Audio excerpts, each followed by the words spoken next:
See the moonlights on the town. Whoa, I'm getting ready. Tallawah TV is in the town. Whoa, I'm getting ready. Got a corner on the telephone. Yeah, this is the Ocean of the Messenger, and you're watching Tallawah TV with the host and best. So Davis, take it away. My Tallawahs, welcome back to my channel. It's been a while. It's been maybe possibly 10 days since I've done a live, if I'm not mistaken. Sorry for keeping you guys waiting, but as you all know, family and personal reasons always comes first before content creation. So again, sorry for keeping you guys waiting. 3 of you in the live already. Thank you so much for the support. You know how it goes. Mr. Rohan Davis, sir, we share the same last name, as I keep on telling you. It's like I'm on repeat. You are here early. I appreciate you so much. You know how it goes, guys. Let me know how your day's going. Let me know what's on the table for dinner. I'm always trying to know what you guys are eating for some odd reason, like I'm going to invite myself over for dinner. But as you can see, I've got two faces here, two special faces here joining me for this specials live. And it's a weird one because, as I was saying to the guys backstage, when I thought of this conversation, so I'll bring up the conversation. What does football mean to you? Focusing on the 12th man. When I thought of this conversation, I literally completely had no idea that Manchester United and Arsenal are going to be taking on each other this week on Thursday, if I'm not mistaken. So we're literally bang on 3 days away from that historic clash. Should be a good game at Old Trafford. No idea that those two were going to be going head to head with each other. I literally wanted to sit down with two people who have gone, I think it's safe to say that they've gone from being colleagues of mine working in the football industry to being my friends. And that's unusual to say that, especially when you're working in the football industry. I've always told you guys that it's one thing seeing us at games when we're doing content creation. People think that the football industry is glamorous, but it's not. It's quite crafty. So when you find those good people, as I like to call them, my tribe, please do stick to them. But enough of me rambling on. Let me introduce my two guests, Mr. Tajean Hutton and Mr. Fisayo. How are you both? Boop, doing good, Chris. Good, thank you. Thanks for having me, Trust. You're welcome. You all look so cold, and here I am in like bright colors, like I'm still in the tropics. Yeah, I'm right next to the heater, so I'm good. I don't even want to talk no more. After that intro, all I want to do is just put on some Luciano right now and some Guinness punch and just reason. Yeah, it's all good. First of all, guys, thank you so much for agreeing to come on my live stream. Also, thank you for being like genuine, sincere friends. Like I said, guys, in this industry, that is hard to come by. Thank you for always backing me. I know in the football industry, I've had like plenty ups and downs, and there's never been a time where I've had to say, "Can you back me?" It's always been you guys saying, what do you want me to do for you? Do you want me to speak for you? And that's quite powerful coming from two black men. You usually see black women as their brothers' keepers, but quite often you don't see it the other way around. So it is refreshing to know that I have two guys in my corner who can be the voice for the voiceless when necessary. Again, so yeah, thank you both. No, thank you. Always. No, thank you. No, it's interesting because we all, even though we cross paths in similar environments, we do three completely different things in the industry, in terms of just what we do in our personal time. But I got your back regardless, whenever, wherever, however, whenever, whatever. I got your back, man. And likewise with all those, man. I used to say that the industry is a dark place. So when good people appear, it's very evident because it's very easy to see the smallest light in the darkest of places. So you guys are definitely some lights that I cherish and hold dear to me. So the feeling is mutual. Yeah, big up, and much obliged as well. Like exactly the same. CD, obviously, sister since day dot. It's been a madness, and Tajean, you've always been amazing to me, and vice versa, fam. So it's big love always. Amazing. All right, let's get this conversation kicked off. I posed this conversation over to you guys without even giving it no real thought myself. And then I went back and I was like, okay, so what does football mean to me? For me, it should be, but it's not, unfortunately, because of results and where my team is, no Champions League and all of that. It should be like a place of just like security, like my safety net, like a place that I go to kind of like block out the world and put my feet up, enjoy my dinner or enjoy my snacks and just fully look forward to the weekend. But of course that's never the case nowadays anyways. If you are an Arsenal fan, worse if you're playing in midweek. I don't know what's going to happen on Thursday, but your week might just come to an end on Thursday, which obviously means that there's no weekend for you. So I have to ask you guys, like, what does football mean to you? Go to Allah, you go first, man. Yeah, okay, fair. You put me on the spotlight still, but it's not good. I could talk for hours about this, I was actually thinking about this deeply very recently. Arsene Wenger just put out a documentary of his life, really, a biopic connected to Arsenal Football Club, and it really moved me a lot, especially the conversations around it. Because really, football was like one of the first places I found myself and I saw myself sort of reflected. As like a young black kid, seeing that Arsenal team of that generation, seeing other black men express themselves, be joyful on the pitch and have loads of fun with some swagger to it as well. That was like really, really something that I gravitated towards and I really, really resonated with. So really, it was like one of the first places I found myself. I grew up a lot through football. It was one of the first places where I could, or environments even, that I could talk to my dad. I could relate to him on different life stuff, and then also on the pitch and off the pitch as well. So it really does mean a lot to me. It's like my first foray into art, into media as well, and that was like incredible. And that's what I continue to do to this day, and what I'll hopefully continue to do to the day I stop doing stuff. You know what I mean? So it does mean the world. It's still a game, and I do like to have it as like a pastime, as a chill thing, as like something I don't take too seriously, but low key it is everything to me. So yeah, it means a lot. It means a lot. Yeah, I resonate with that. There's a lot of cliches going on when if you ask that question, where a lot of people say, "Oh, it's my everything and it's my life" and all that stuff, which I completely agree with. And I think it's probably overused to the point where it's probably a cliche now, but that's what it is to me. I think first things first, it impacted my health. I was born blue with asthma, literally had to suck the mucus out my nose. Dad had to suck the mucus out my nose. And so because of football, I haven't had any asthma related incidents or been in hospital with my asthma since the mid-90s. I owe that to football. I'm a devout Christian, but I fell in love with football before I ever knew what God was. So it's always been at the forerunner of my mind in terms of things that I want to do. But likewise with Ola, that was the bonding force between me and my dad. And unfortunately, I lost my dad at a very young age. But when I look back on memories, I look back and I give God thanks for football being that gel that gave us so many memories that I can look back upon. Whereas if that didn't exist, I don't know what our relationship would have been like otherwise. And thirdly, football taught me about business. My dad was my football coach from I was 10 years old. The club that I run now is the club that he founded when I was a teenager. So I've been born and raised in this environment of seeing what it takes to run a business, seeing what it takes to run a football club, how to engage with referees, how to speak to the FA and all that stuff. That stuff's been ingrained in my mind from I've been a toddler. So yeah, like football's just been anything I've learned. Football's been the foundation of my learnings in just in life in general. I couldn't switch off my love for football even if I tried, because it was forced upon me from being my savior against asthma. So yeah, man. Listen, football's everything. Everything. I know it's a cliche, I know it's overused, but yeah, without it, man, I don't know where my life would be. I don't know what my life would stand for.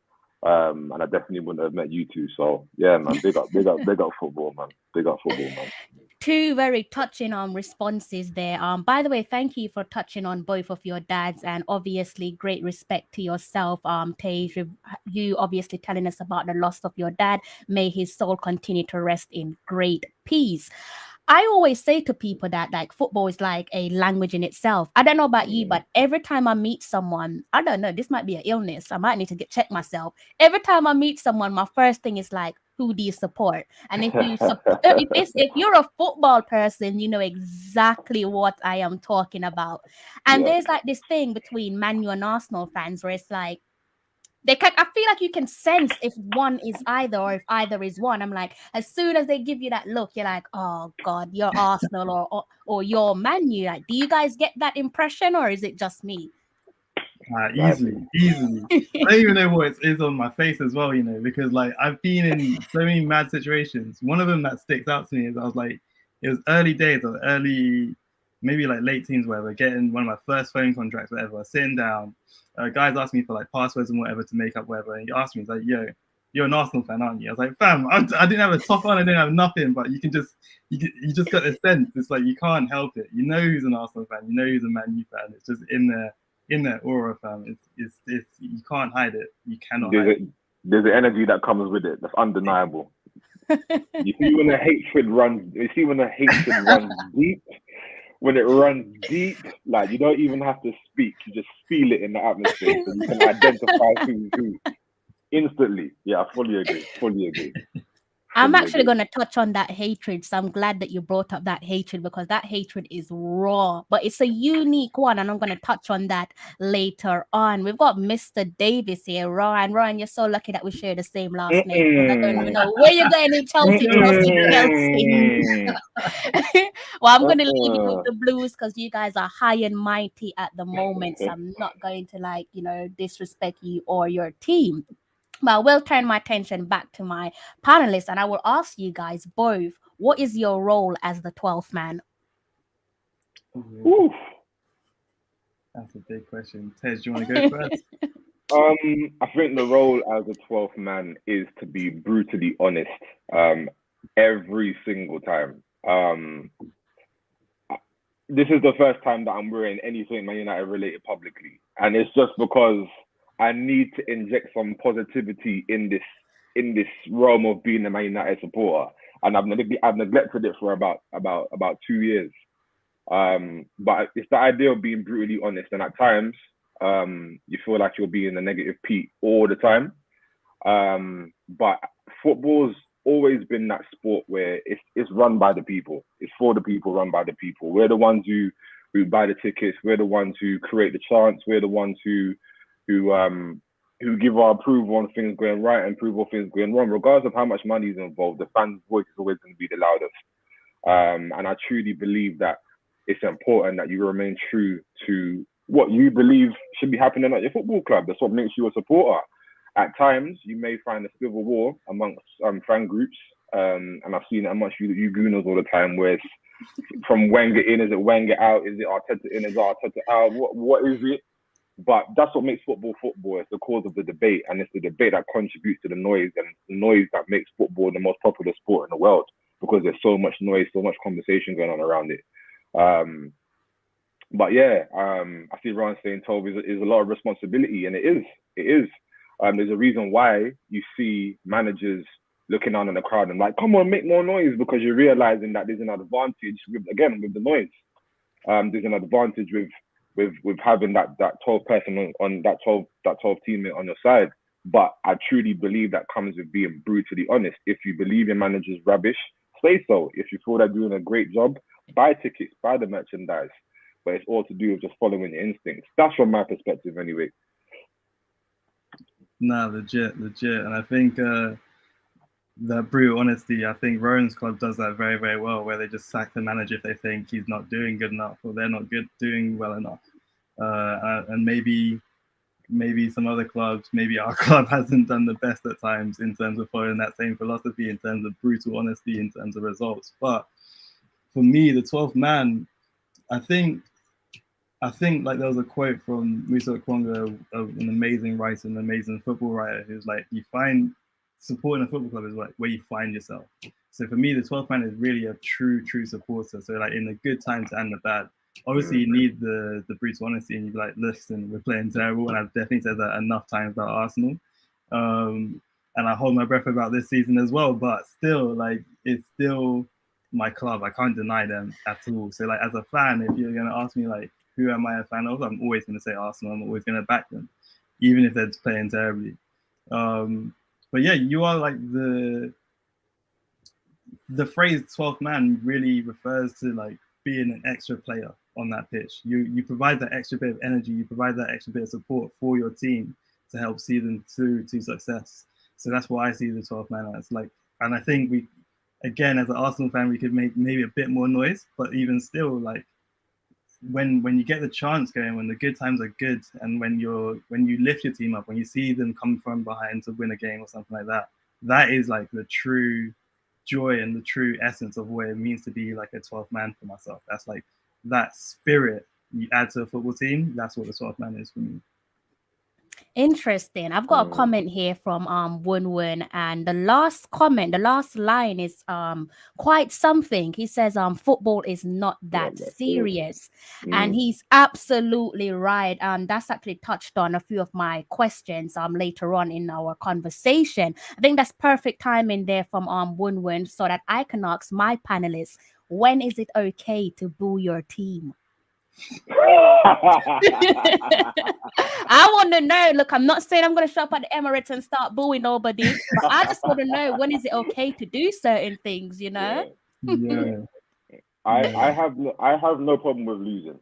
You win some, you lose some. My issue is the nature of the loss. How have you lost?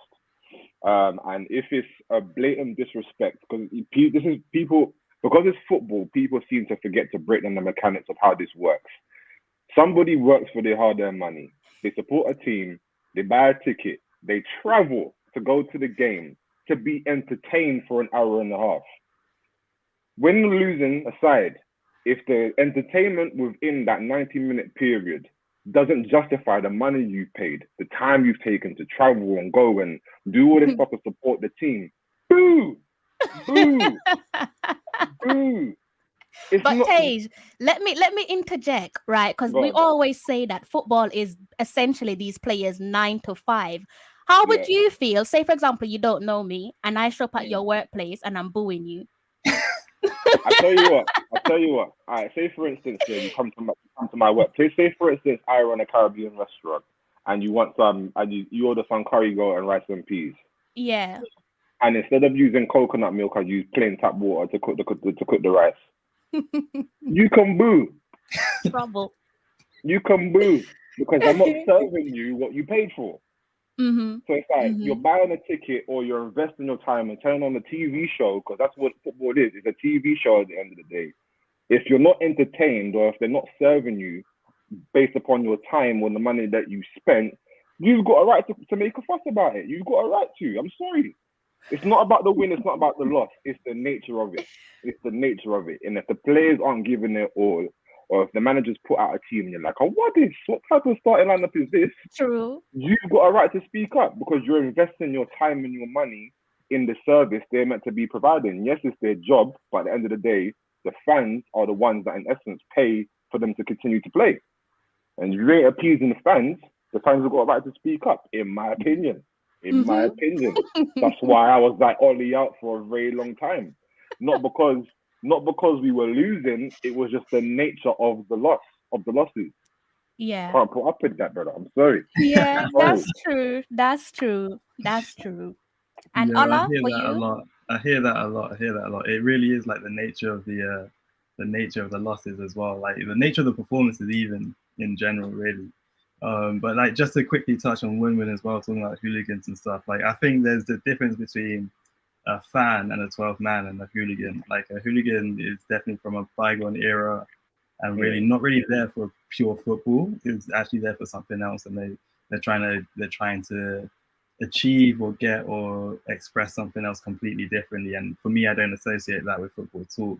So for them, they're not really the 12th man for me. They're just like other man them that want to do what they want to do, and they're going to do that regardless of how much it gets discouraged or how much we move away from that sort of culture. But that is what it is. In terms of booing, though, I've never done it. Like that's the thing. I'm a very happy-go-lucky guy. You know what I mean? So I'm always on the side of positivity. Like but there's definitely times where we played terribly. We played absolutely abysmally, and like I'm saying times like it was like not like 2 weeks ago, 3 weeks ago, start of this season, or like the end of last season. Like Arsenal have been terrible for a good chunk of my lifetime in terms of how we played and the results we put in, or the types of performances that we've done. But like for me, I've definitely been critical, outwardly, openly critical, definitely. Booing, that's hard for me. I'm a softie as well. So like if I was on the pitch as well and man, they're booing me, like 30, 40, 50, 60,000 people booing me, I'm like, oh man, that's hard. They get paid to be able to take it, and they're trained for that and all that sort of thing. But it's tough still. It's tough still. But like again, you have to voice your opinion. You have to be that brutally honest sometimes with your team. Where I was like, what are you doing? What are you doing? Like, but to be fair, you have like you have what's it called? Both sides of the coin as well. You have teams that are like known to not be that good, to like always either bounce up and down between leagues, or to stay in the league or stay bottom of the league or whatever. And their fans continue to support them, continue to like ride with them, whatever, and they don't get better. They don't get better. But maybe if they boo, they might. Maybe if they're a bit more vocal, they could get better. But on the other side of it, you have like Chelsea fans who will boo easily over a result, over the nature of a win or whatever. And their manager will get swapped, and then 2 years time they're going to win the league. So it goes in swings and roundabouts. For me, I'm not a big booer, but I won't. It is definitely like Tej said, it's the right of the fan to express themselves and to express distaste or disdain in a team performance. It's an interesting one. I think Tage will probably be able to like give me some clarity on this one. I'm sure it's an outdated video. Not too long ago, a few weeks ago, I saw a video circulating on Twitter. And it was of the Manchester United fans basically like booing Lingard, and then kind of like being critical towards him. At one point, paraphrasing, Lingard is just like, I'm not even playing. And he's not. The man's there warming up, and he's not. And we know that Lingard has had like up and down moments, both on the pitch and off the field of play. Now, looking at booing, when you're coming up through the academy, you've made through academy, you're now playing for the senior team. Do you think that players as such, that those academy players react differently to their home fans booing them? Because surely that's got to be a little bit more like close to heart. And at what level does that affect them? Yeah, I think they take it to heart, especially when they've been born and bred within that club. Because again, if you're looking at the roots of football, it's not about the club; it's about the city. So you're realizing that you're not disappointing just the club, you're disappointing where you come from, your community. And you're looking at players like Lingard. I found that hilarious because obviously the United fans are just frustrated about the team in general. I feel like Lingard was the closest person at the time for the fans to hurl their abuse at him, and he's like, "Brother, I'm not even on the pitch. Like, don't target me." But yeah, I think academy, and that's why when we're looking at arguably Man United's most successful period in time was when we had a minimum of 40% of our team coming through the academy, because you can bring all the talent in the world, you can bring all the experience in the world. When there's an unrivaled passion for your club because you know what the club stands for, that attribute is unrivaled. And so at that point, you can't separate business from personal. They take everything that happens to the club personally. I think that's why Arsenal struggled for so long, because you've given the captain's armbands to players who genuinely don't really care about the club like that. Xhaka, Aubameyang, like they're gonna go where the money is. But when you got captains like Vieira and Henry and Tony Adams who live and breathe the Arsenal way, at that point you're realizing that the energy and the spirit around the dressing room is different, because the leader genuinely cares about the club. That's why I rate teams who identify young talent and make them go through. Like looking at Steven Gerrard, arguably one of the greatest British players of all time. And he was such a success because nobody couldn't tell him nothing about Liverpool, because he's born and bred Liverpool. And the actions, even though he didn't win a league, he's won everything else. And I think that's probably one of the biggest things that gripes him, because he knows what it means to the city. Forget the club. He knows what winning a league meant to the city. And when players don't have that perspective at that point, you're losing an essence of passion that just can't be replicated anywhere else. Sorry, long with the dancer, but yeah. No, it's true. It's true. Ola, do you want to chime in on that one? Yeah, I think like it. I fully hear it from Tej as well, and just to add to it as well, I think the culture of a club definitely comes into it as well. Like take a club like Real Madrid, I think their players understand there's an expectation for them, and they get booed very easily at the drop of a hat. And I think some of the homegrown players who came through the academy, I think they can actually be a bit more accustomed to the booing because they know that's the culture of the club. Whereas like you have a player like Gareth Bale who did struggle and still struggles. I think he's actually still there, which is actually so mad. He's definitely still there somewhere on that bench. But like he didn't get he's not accustomed to that booing. He's not accustomed to not having that automatic loyalty from your fans. And that's gonna be it's a tricky thing to navigate. But yeah, the culture of a club definitely comes into play there. That's quite interesting. We've got Rohan here who is asking. Well, I'm guessing you guys can see the comments, right? At the bottom there, it's asking you guys. No, sorry. This Rohan Davis is an interesting character, and I want you to put down when you started supporting Chelsea because you said you've never been in a position to boo your team before. Listen, I remember when Chelsea fan, I remember when Dennis Wise was your captain. I remember them days there. When that man there was your captain, you should have booed. Where were you? Delia Smith, where were you, brother? Where were you? But there you go, Rohan. I'll be interested to know. Which question was you talking about? The Ballon d'Or one? Yeah. Ballon d'Or choices. So this is our like top three or like who we think should win Ballon d'Or. I'm assuming so. Can you ask them as well about 3 Ballon d'Or choices, our voice, and on the votes count? Yeah, I'm assuming so. Unless Roran wants to add some clarity to that, I'm guessing he's asking you guys for your 3 Ballon d'Or choices. You know what? It's been a mad year, and to be honest, like it's one of those things where it's a popularity contest always. Like it's done by France Football Magazine. It's never really been truly on quote unquote. It's never really always been meritocratic. It's never really been a purist sort of format or like something algorithmic to produce a winner.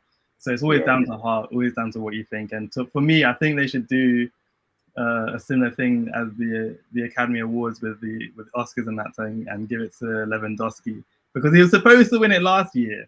That was his 100%. Year, and they chucked it away. And I was like, that's completely not fair. That's not fair at all. So I don't think he really quote unquote deserves it this year. But I think because of last year, you gotta give it to him. I'm seeing Messi as like a strong contender, and I'm like, I'm fine with it. I'm Messi over Cristiano, but like, other than that, I don't really think he really truly deserves it, Lionel Messi. In terms of like a true winner, it's really quite hard. It's actually got a lot easier for me, especially in the last couple weeks. Like Mo Salah's been unreal. We have to just like say it. He's been the unreal. Egyptian king. He's been completely unreal. And like for so long, I've taken like loads of Mo Salah quote unquote propaganda thing. He's like, yeah, he's calm. And you see the performances that he puts in, the goals out of nothing. Nah, he's been unreal. So I think the true winner really should be Mo Salah. I think the person who's gonna get it is Leo Messi. I think they should give it to Robert Lewandowski just for fun. But that's about me anyway. And you, Tej? Yeah, no, I agree, Lewandowski. His award's been overdue for a very long time. But in terms of a top 3, I would argue De Bruyne. Just again, he's been so consistent for Man City. He's been a midfield maestro for every single year without fail. And thirdly, this is going to be controversial, but I'm sticking by it, man. I'm saying Lukaku. The way that Inter Milan team dethroned Juventus style, and that guy has gone from a horrid time at Man United to completely shutting up every critic in one season. But it's ridiculous. It's ridiculous to the point where you secured. If you look at Lukaku's transfer prices, it doesn't make sense. It doesn't make sense because when you leave a club like Man United, technically your transfer value is meant to decline slowly but surely because you've left one of the biggest clubs in the world. Yeah. He's re-signed for Chelsea for arguably one of the biggest prices that a club's paid for a striker in a very long time. Obviously, taking away Mbappe and Neymar, etc. But Lukaku, the way he carried himself last season in Serie A, for me, was ridiculous. And if he'd stayed longer, all the Ronaldo records and all that stuff would have been blown away immediately. And he's never going to get the credit he deserves for his input in that team that season. Although Conte has played a huge part in his making in the striker that he should have been all this time. But that season, the way he performed, his passion, his zeal, not just for himself and his redemption story, but just for bringing Inter Milan back up here because, they've been mediocre for so long. You can more or less say he's done that by himself. The guy's been phenomenal. So I'd say he has to be a strong contender for that personally. But yeah, I don't know what your thoughts are about that, Chris. No, I agree. Spot on. I agree with both of you, weirdly, but more so with Romelu as well. I'm like, of course, and it's weird because it's almost as if the media has conditioned us to not even think of Romelu when you're having these type of conversation. You always have to look towards our community. Like, why is that? Aside from the blatant obvious. Yeah. Is it to do with marketing? Is it to do with his image, or is it something more distasteful? The reality is the Ronaldo Messi era is over. It breaks my heart because we've lived with it for so long. But now you're taking those two out of the equation. It's such an open playing field because the standard isn't as high as the bar that those two set. So now there's a plethora of just talent now. We're talking about Hazard, we're talking about Neymar, Mbappe, we're talking about Lukaku, De Bruyne, all those players now. It's pretty even. The exception of Mo Salah in his current form, blowing everybody out the water. But last season, you could argue whether or not he deserves it based upon his form last season because Liverpool didn't do too well last season, did they?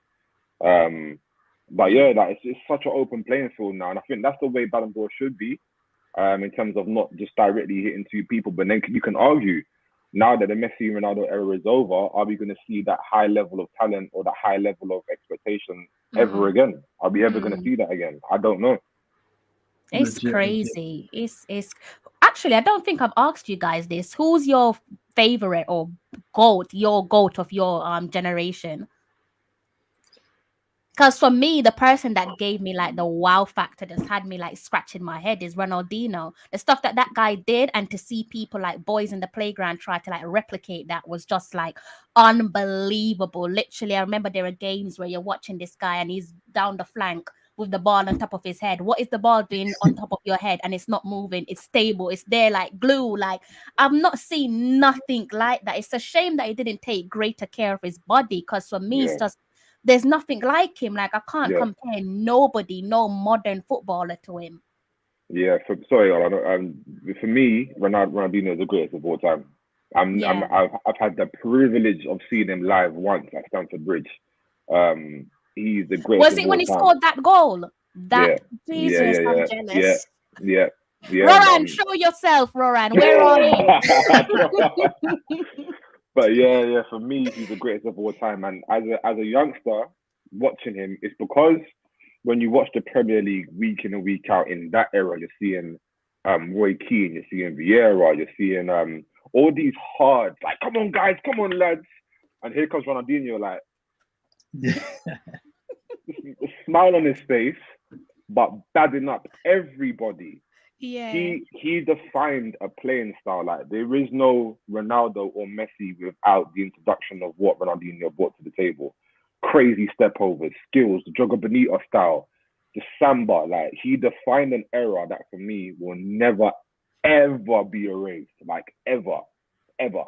And it's because I believe that he transitioned football from one style to another, and that transition came through him, which for me is phenomenal. I will never forget just seeing his individual playing style. And you know what? This is gonna sound mad. In this present day, the closest person that I see replicating his style, and this is gonna sound crazy, but hear me out. My guy from Newcastle, Alan Saint Saint Maximin. Yeah. Yep. Alan. Yeah. Yep. His playing style is very, very similar in terms of just like very boisterous and flary with his body style and how he utilizes his body to just like kind of dance, and it's like capoeira when he's on the ball. Legit. And it's just like it's very poetic when he runs, and his body movement alone, forget the ball, his body movement alone can throw off a defender. And that's something that Ronaldinho was a master at, man. He was very like he epitomizes what a Brazilian footballer is. So I fully agree. And no Oliver's gonna disagree and get somebody else though. It's funny you say Brazilian football, and for some reason I don't even mean to be disrespectful because I said I was gonna behave myself tonight. But as soon as you said epitomized Brazilian Fred, football, what you say, Fred? You're a general. You're a general.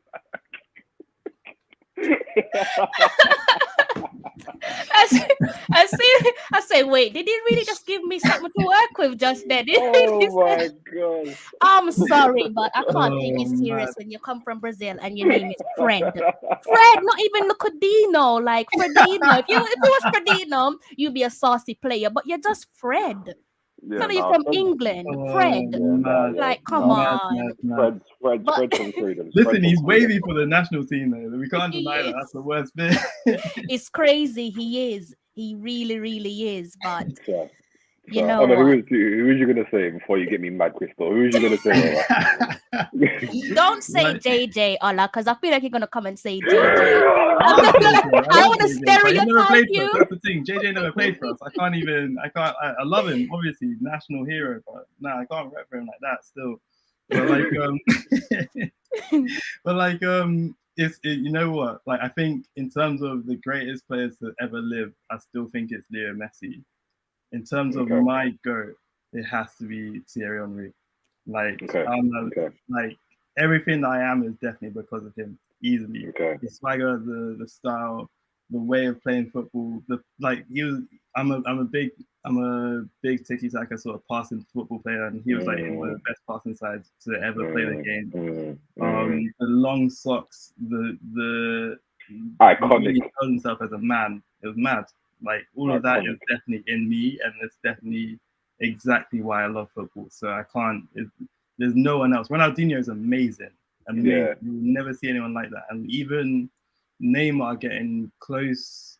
Neymar's unfortunately never got close to his legacy in terms of joy and in terms of impact, in terms of like culture and trophies and meaning for me anyway. But in terms of just like impacting everyone, I remember even like I think Kevin Prince Boateng was on a IG live with either him or Lukaku talking about those long socks.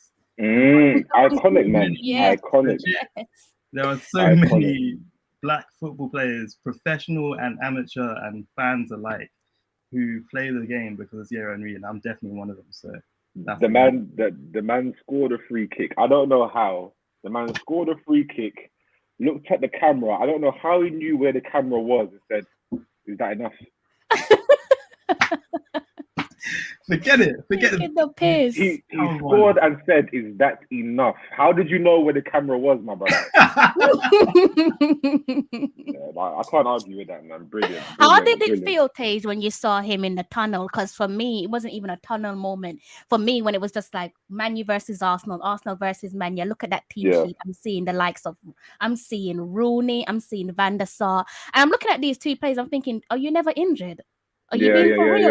You never? 100%. And it was just, it's stuff that gives you nightmares because you know what's about to happen. And then match is about to get on the way, and you see Sir Alex Ferguson on the touchline popping his gum. When you see that man chewing his gum in his long black coat, you know exactly what time it is. It's goal time. You see, now we're older, yeah. Now we're older and in a different time, and you started to be more aware of just little things like mental health and stuff like anxiety and PTSD and stuff like that. I'm now that I'm realizing the symptoms of some of these mental health conditions. Fam, Henri gave me anxiety. I used to in the build up, I used to be shaking, fam, because I'm like, fam, this single-handedly, you have the ability to ruin my whole week by yourself. I don't get that feeling when I watch football anymore. But Henri by himself gave man that he made me anxious just because I know, brother, this feeling of happiness I have right now, you have the ability by yourself to ruin it all. Footballers don't give me that feeling no more. And when I tell you an ultimate threat, like he don't care about nothing else but Arsenal. And I hated that. And he was a great player, like to back it up, like a great player. So it's like, you see my man running at our back four, and we've got Gary Neville, and we've got Sylvester, and we've got Ferdinand, who might be having an off day, and Vidic or whoever was centre back at the time, and Phil Neville. You're thinking, brother, you might not stand a chance.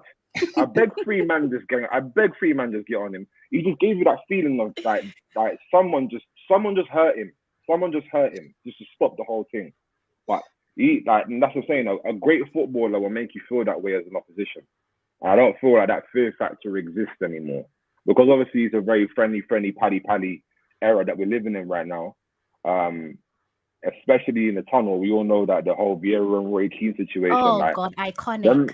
Them man, they will ride into their team, fam. And that to me, again, it's just Henri exemplified that. Like the man will pat the badge, like he'll do anything for that club, and that's what I hated about him. I hated it. Legend, man, legend. To give flowers right back, that is exactly what the rivalry was back in the day, man. It's like I don't hate things, but I did hate United.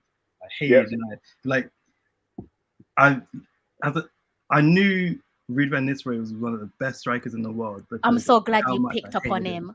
I hated Tage. I hated him with a passion. I hated him with a passion, like honest. I hated that guy. I wanted to go through that TV, you know, Homer and Bart, and just grab him. I hated Ruud van Nistelrooy. Every time I see him in the lineup, I just hate him. And I hated Keown and Lauren for Van Nistelrooy. Like, I hate you, man, because of what you just done to my brother. To my guy. I hate you lot, man. To this day, I can't stand their faces because of that. To this day, I hear you. Trust me, there's some incredible players, man. Same with Edwin van der Sar, because you know we'd be pulling out some madness. Incredible team move. Henri with like the Henri finish, and somehow van der Sar stretches his arm out, and it's like, how is this happening?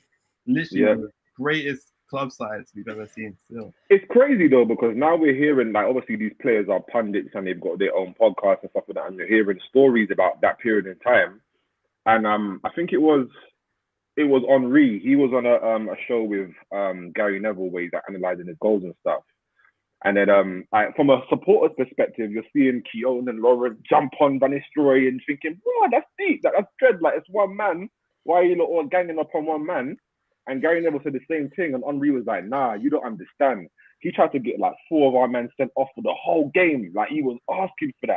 And you're like, it didn't come from nowhere. Because Van Nistelrooy, like, he branded himself as the innocent one. And then Henri's like, nah, fam, like, that wasn't the case. Like, he tried to do 30 on various occasions. I was like, okay. So now these men are speaking up. Like, I appreciate the perspective.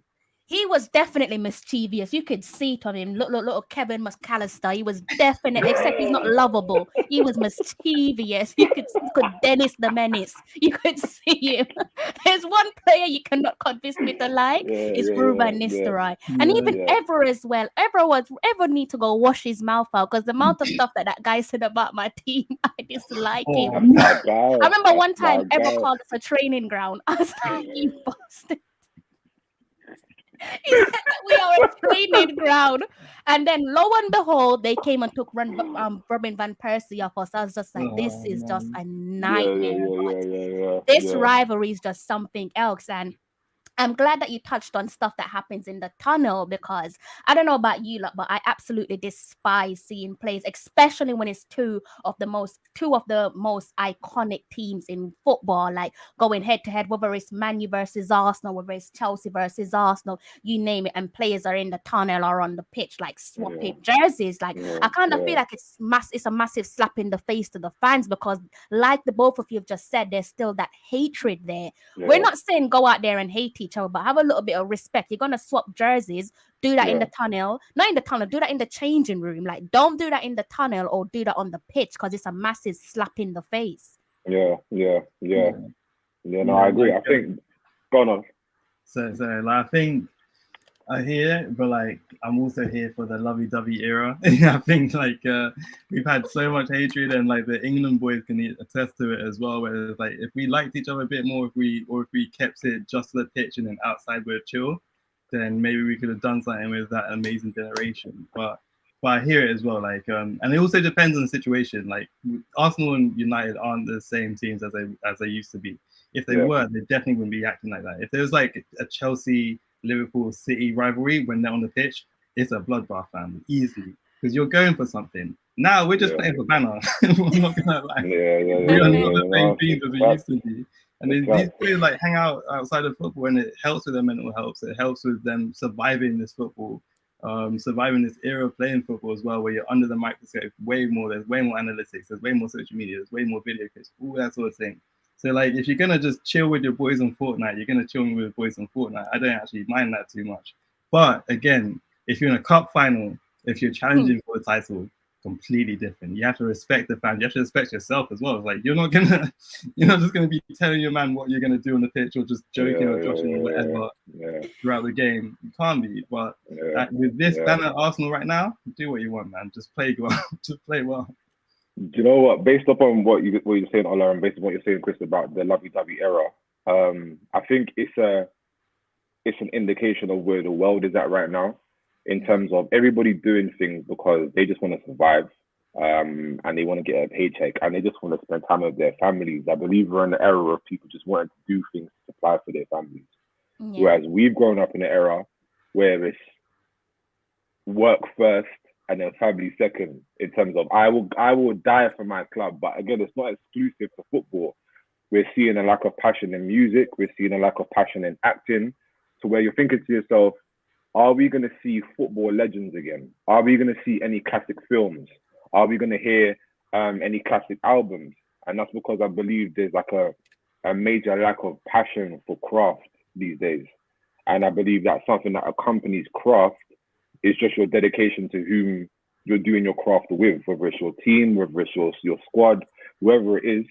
Where it's like you kind of got to switch on this alter ego, and I'm seeing it in the kids that I coach, in terms of them not being able to separate who they are in game time and who they are with their family, which for me, growing up, has always been two different people. I'm sure the monster that Roy Keane was when I was growing up isn't the monster that was around the family table with his kids. It's two separate people. But we're living in what we call the reality era, where it's like we're merging everything into one, to where it's like you can't separate now an aggressive footballer, because an aggressive footballer, social media is going to brand them as a scumbag in real life. Mm-hmm. So I think it's just a different time. Like I can't imagine Rashford badding up somebody on the pitch now because of the light that they've painted him, in terms of him being a doctor and feeding the homeless and all, and kids and stuff like that. So it's like, can he afford to present himself now as an Henry or as a Roy Keane or as a Vieira? It might taint his image, because now players are looking at not their footballing career but life after football, and realizing that by the time they hit 34, it's over. And when you're 34, in the grand scheme of the world, you're young. So I think they're more focused on their brands now, and they're not going to do anything to jeopardize their brands. It's unfortunate. It's true. I can't disagree with that. It's a bit unfortunate, but yeah, I definitely think in terms of this fixture, Manchester United versus Arsenal on Thursday night football, I think one of the main factors that keeps this fixture alive is no doubt the 12th man, the fan scores. Yeah. Believe it or not, even though nowadays, I'm pretty sure I heard, whether this is a rumor or not, Sir Alex Ferguson and the professor, Mr. Arsene Wenger, drinking wine together. And I think you are ridiculous. You know, I said, after all that you put me through, you guys are now drinking wine together. I'm like, this is ridiculous. But it is what it is. Like someone said, it is just a game. But it's quite telling that you can have two icons, for me, the greatest managers ever. Everything that they've done for like English football and their respective clubs, and they can kind of like go off in the sunset and sit down and have these genuine conversations. I thought it was quite touching in Arsenal's last game at Old Trafford, and it was Mourinho as the manager at the time, but you still had Sir Alex Ferguson show his respect and a great homage to Arsene Wenger, and that kind of made me have a little soft spot for Sir Alex Ferguson as well, because like, oh, you know, like people always say, like it is literally just a game. Yeah, I think that's one of the reasons why I'm not opposed to the competitive mindset, because I Mm-hmm. believe that a strong component in competition is respect. If you don't round me up, that's an indication that I don't respect your craft or what you bring to the table. Alex Ferguson, and despite what Alex Ferguson and Wenger and the touchline antics and all the stuff throughout the past two to 3 decades, nobody could ever argue and say they didn't have a strong amount of respect for each other. It's the exact same thing with Roy Keane and Vieira, how they're able to sit down and have a conversation on TV and talk about the past. It's because regardless of what competition they had at the time, it was fueled by respect. Like, Yeah. don't let that man do X, Y, Z on the pitch, because if you do, you're going to punish us, and vice versa. It's fueled by respect. So, like, when the competition days are over, you can just chill and reflect with each other, because you know if one thing that is there, it's the respect aspect. And I believe that that's what football should be. Is competition fueled by respect. That's why I love it when I see like Ronaldo or Ibrahimovic or Messi or like people who take their craft really seriously on the pitch at the same time, because they don't give each other eye contact.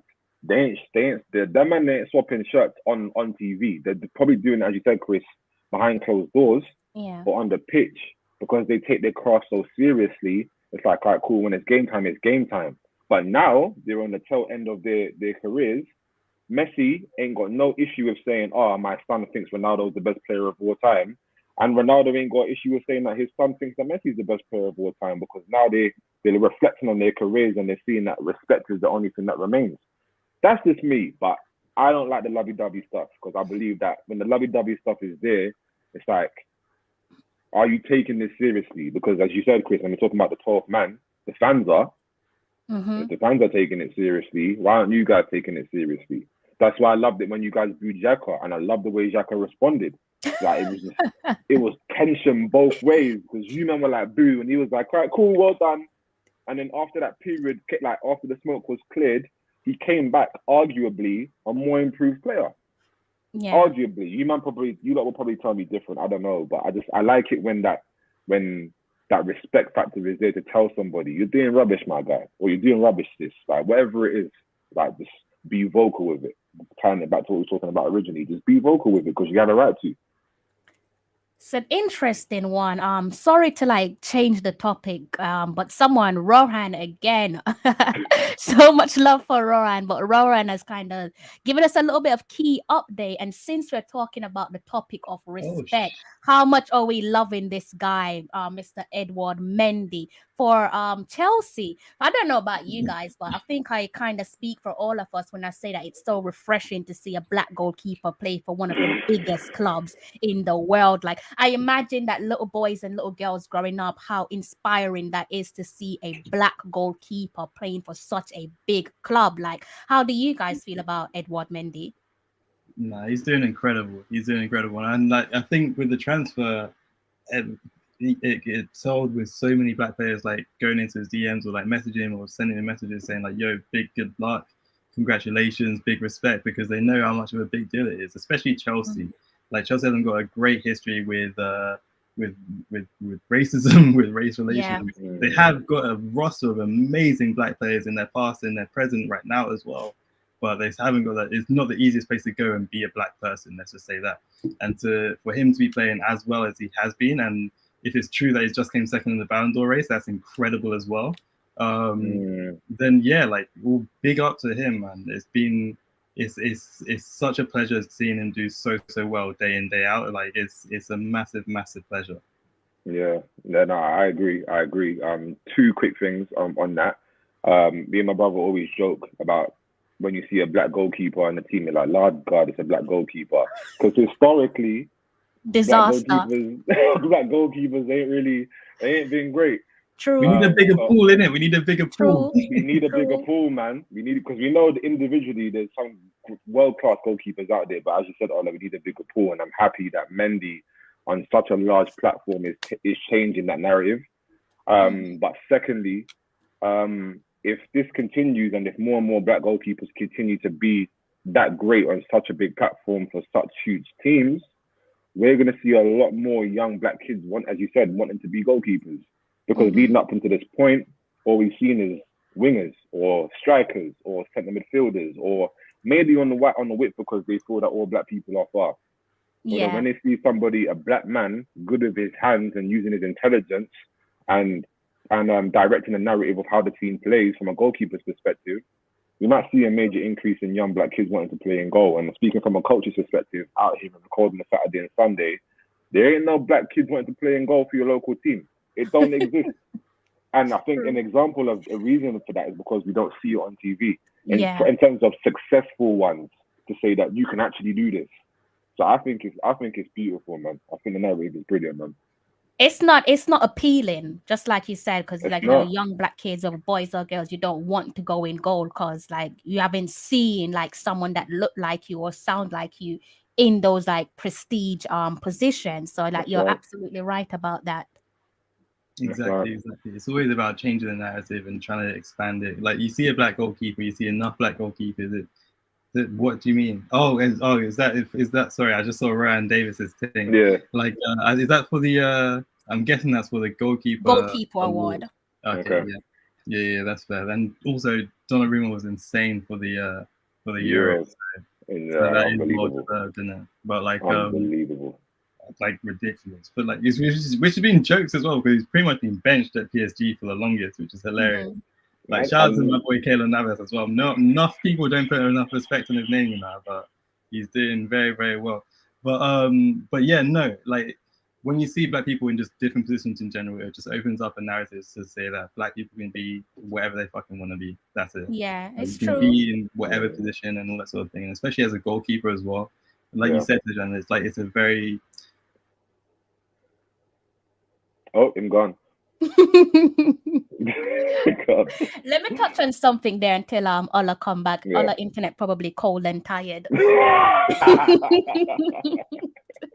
me touch on something there, Taj. How did it feel having players like there he is, he's back again. Ola was saying that your internet's feeling cold and tired. Yeah, like me, you know.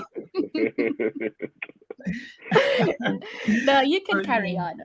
But it just expands the narrative. Black people can be wherever they want to be. Goalkeepers are very highly technical, highly you have to be very intelligent to be on your toes and to know how to react at all times. So it's just nice to see that. So hopefully we see more black goalkeepers, more black coaches, more black people in just greater positions in general, or whatever positions they want to be in general.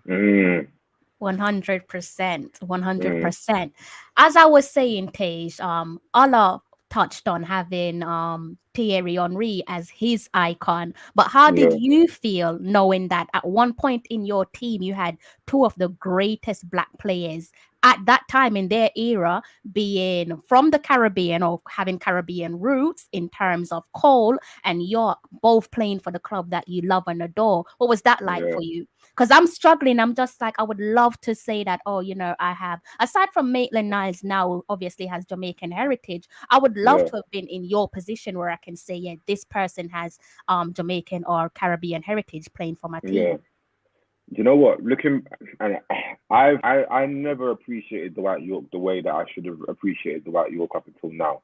Yeah. And the reason why is because, I say for instance, and the only accurate example I can use right now is if you're watching female football, and a lot of stereotypical men will be like, oh, they're doing pretty well for females, or they're doing pretty well for women.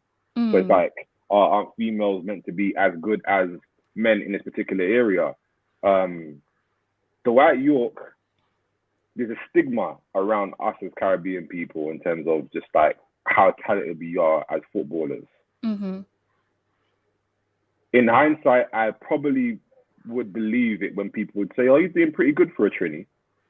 I very rarely look back on that period in time and appreciate, the man is from Trinidad and he played for Manchester United, and he won leagues and Champions Leagues, like from Trinidad. Like, you know, like when you look on the intros of matches now, when you've got the players' profiles and you see the international flag like next to them and stuff. If this was in the 90s, you would have seen the Trinidad flag next to a man banging in goals weekly for Man United. I don't know who did at the time, but I'm only appreciating that now. Like, a man from, it's not been done since. No man from Trinity's come along and done anything remotely close to what he's done. Even from a Jamaican standpoint, he didn't come close. Like, he wrecked the Caribbean to a level that, in my opinion, nobody has on the international stage. I remember seeing him and Andy Cole vividly in the 90s, bad up Juventus. touch, boom, goal. You're thinking, what? But then you realize, and again, that's why I'm talking about passion. The man, they were genuinely good friends. Like, they was at each other's houses, they was with each other's kids, each other's wives, like sleepovers, having dinner with each other. They exemplified what a striking partner should be. Forget the fact that they were Caribbean heritage. Forget the fact that they're black. Just as a strike partnership, for me, very, very few come even close.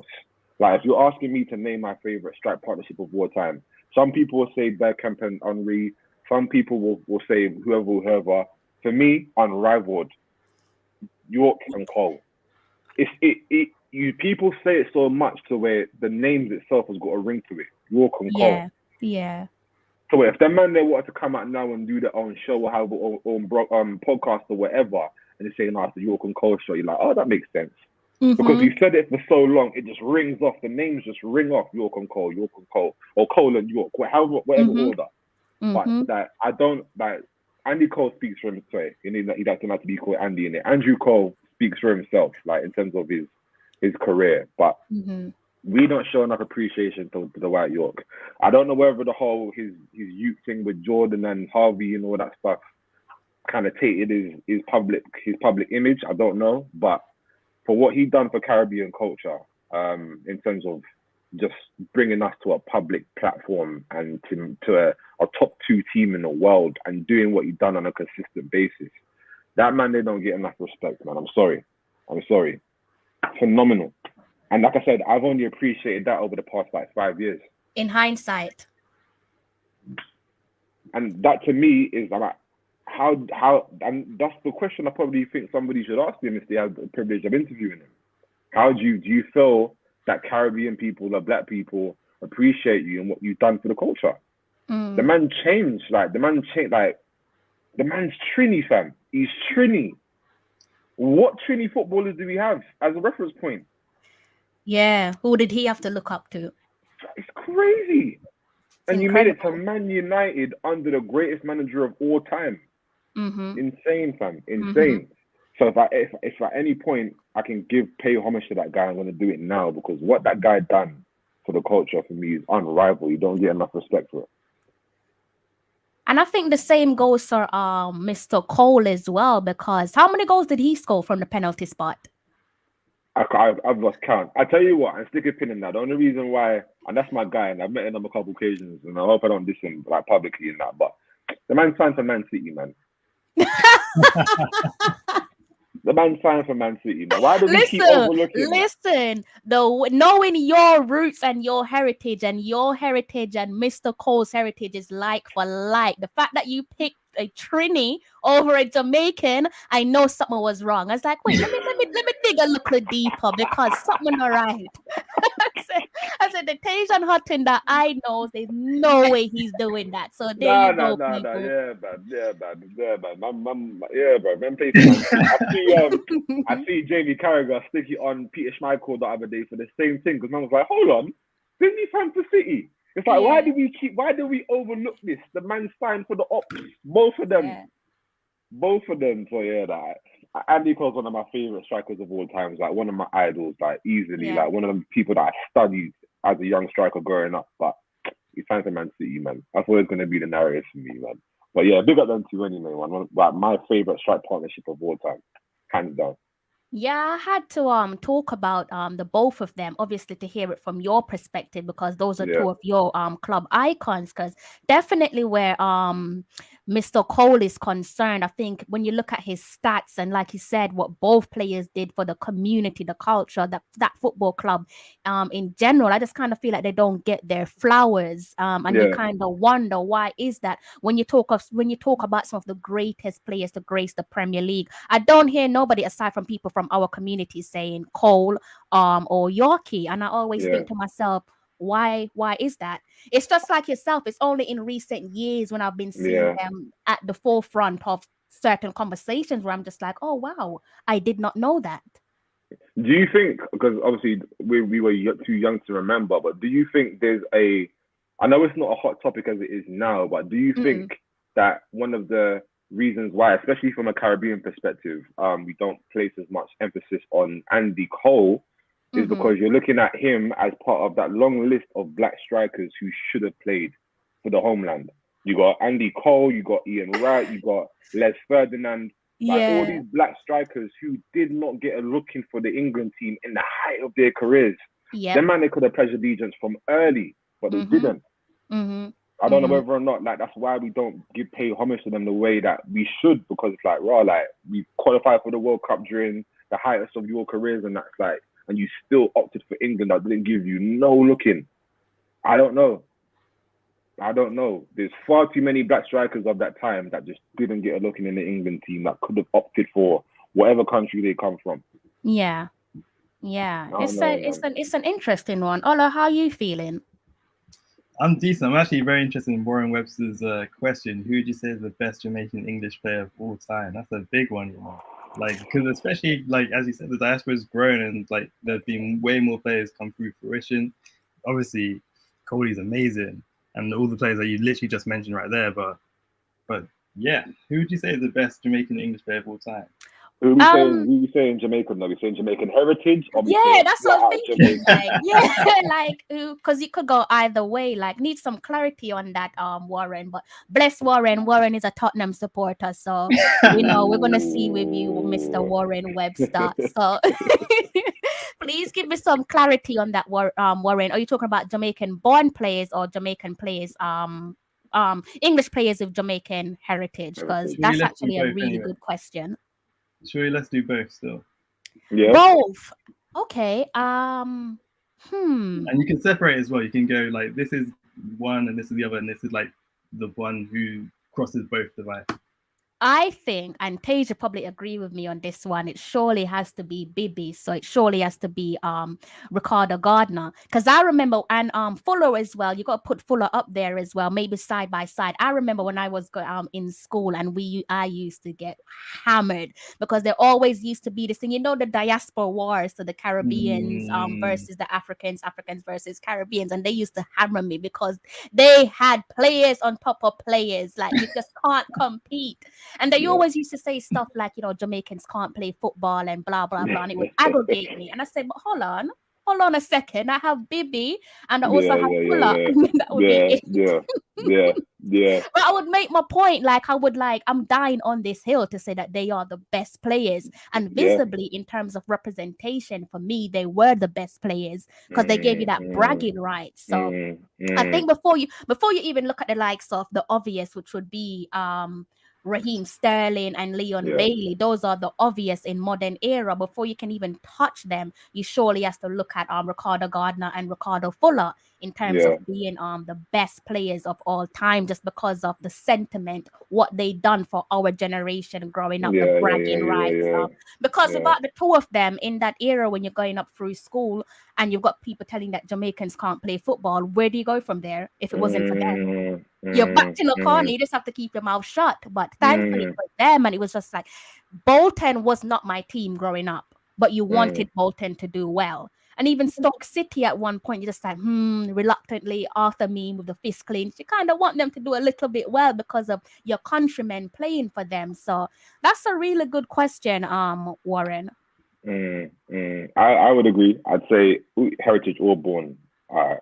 Well, if they're saying like the greatest of all time, and I know there's been a lot of outrage around the whole White Yardie situation. There's where were you born and all that stuff? The reality is Raheem was born over there.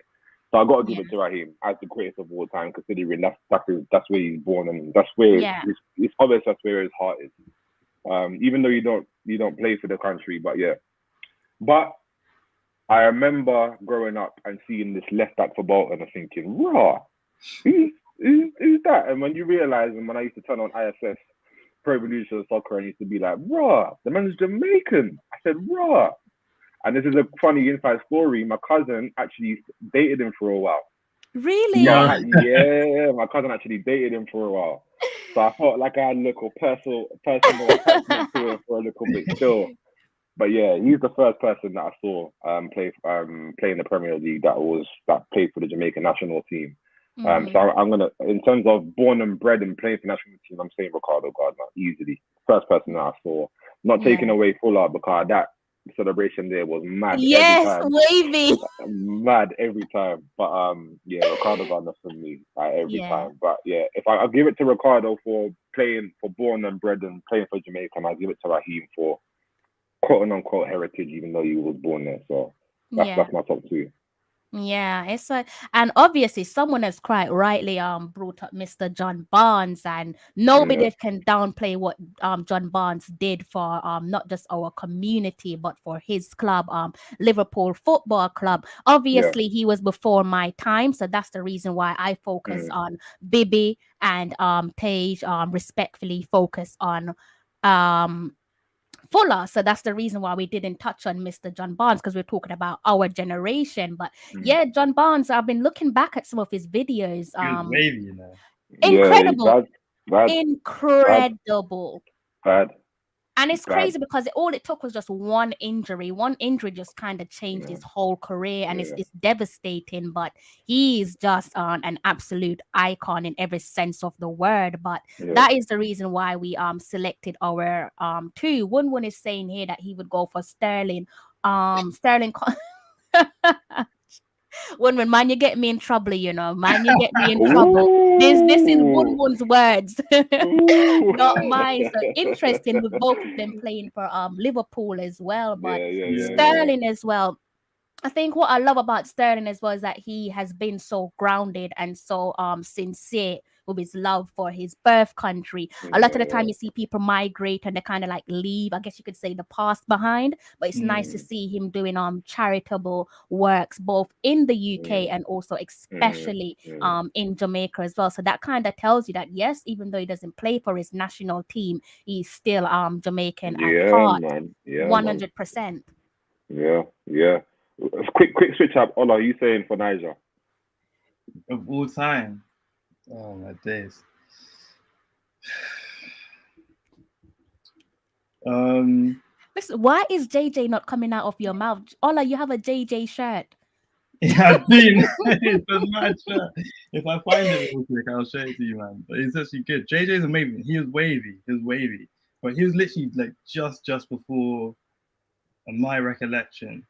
The thing is, there's two people who come into, there's three actually who are like in my sort of era, like when I was growing up watching football. It's like Obafemi Martins, John Obi Mikel, and JJ was there as well. And one other person who's just completely lost in my mind, but like Yakubu, there we go, Yakubu. Feed the yak, you know, like oh my days. And then obviously Kanu as well. Kanu was incredible. It's actually really hard. Of all time, I think it's OB for me. Like I think Obafemi Martins is like, I don't know. I actually don't know what it was about him, but he was just so quintessentially Nigerian for me. proper Nige, and he had great ability. We always produced some players with incredible ability, but like he was really just like he really did just remind me of like uncles. He reminded me of all the people that I had in my family. Like, remember my dad a bit, remind me of all them lot, and just like, and also just having like just a great ability. And he played for way too long. He played so long, and he was really, really good for a very long time as well. He was just one of those guys who always stuck out for me in my sort of childhood. So for like for my greatest, I guess for my greatest, there's in my recollection, in my history, seeing people play, Obi is definitely my favorite Nigerian player. But we've got such an incredible roster of players. Like even Tabori West was incredible as well, and played for Inter as well. And also a big part of why I loved Inter was because of him, and just like what Inter actually meant was internationality, and it's for a club for international players, a club for the world to come to, and players from all over the world to come to play. So that was really, really special, and he was really, really special for me. But yeah, JJ was wavy, but he never played for Arsenal, and he batted us up enough times. He's cool in it, but you're talking about Martins and all. I'm having flashbacks. Birmingham City. FA Cup final. Listen. And then his celebration was so techie as well. I'm like, oh my God. Listen.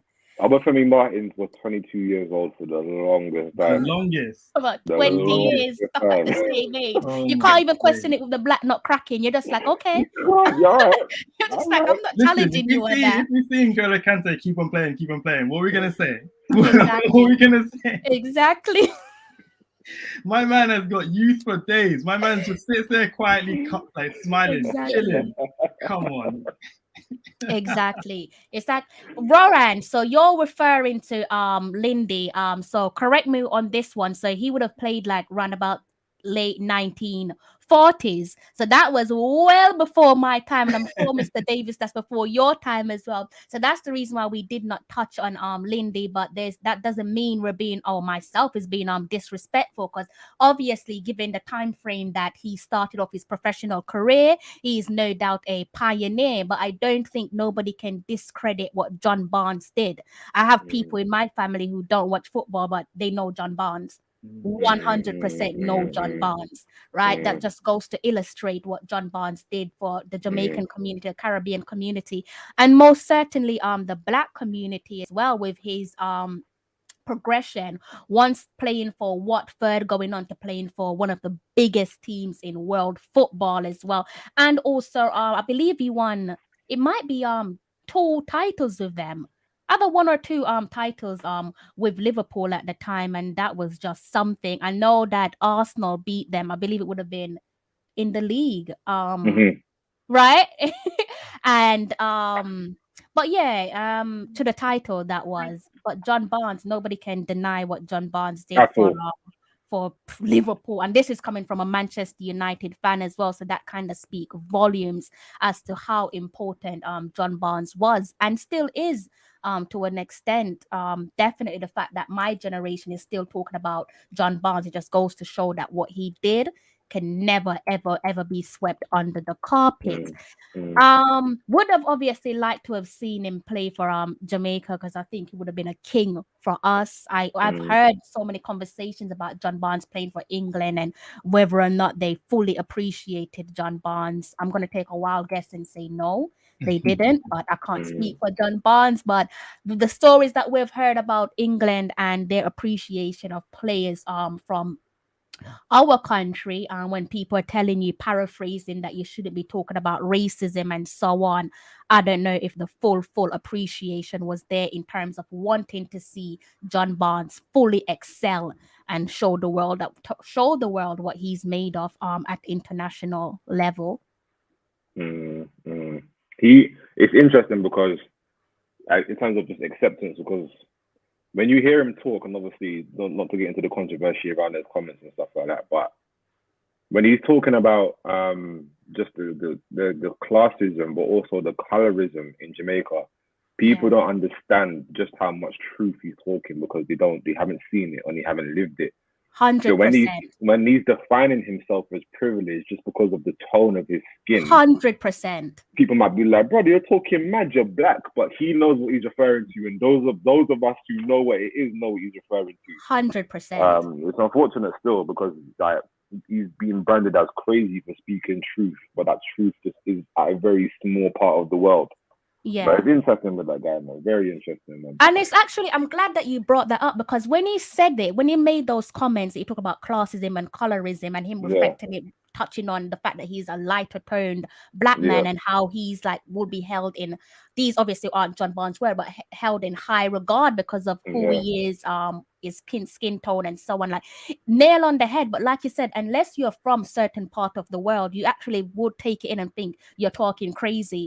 Or this man isn't proud to be black, but that's not what he's saying. He's not, but that's where he's going wrong, and I say that openly because he's bringing that narrative to an English conversation. Colorism isn't an English issue. It's black and white over here. Whereas, like, if you were to take that to a Jamaican or a Caribbean platform, they're gonna understand what he's talking about because we see it everywhere, bleaching and all them things there. Clearly, there's a preference for light-skinned people, but again, he's bringing it to the wrong platforms and making himself look a particular way because, in the eyes of British people, you're black. Don't care how light-skinned you think you are, you're black. But not to go off on a tangent anyway.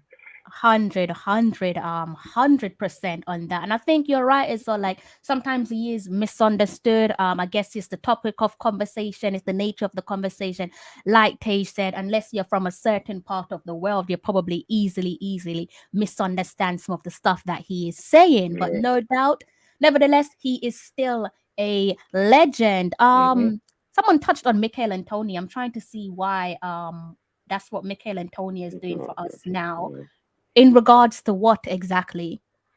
Because I guess someone might say that if you're talking about, actually, I don't know what you mean by that, Coach. I'm not trying to draw an assumption, so a little bit of clarity would be greatly appreciated. I think I know what you're talking about, but people probably say, for example, like we've touched on Raheem Sterling and also Leon Bailey as well. So I'm not too sure what you're referring to with regards to Michael Antonio.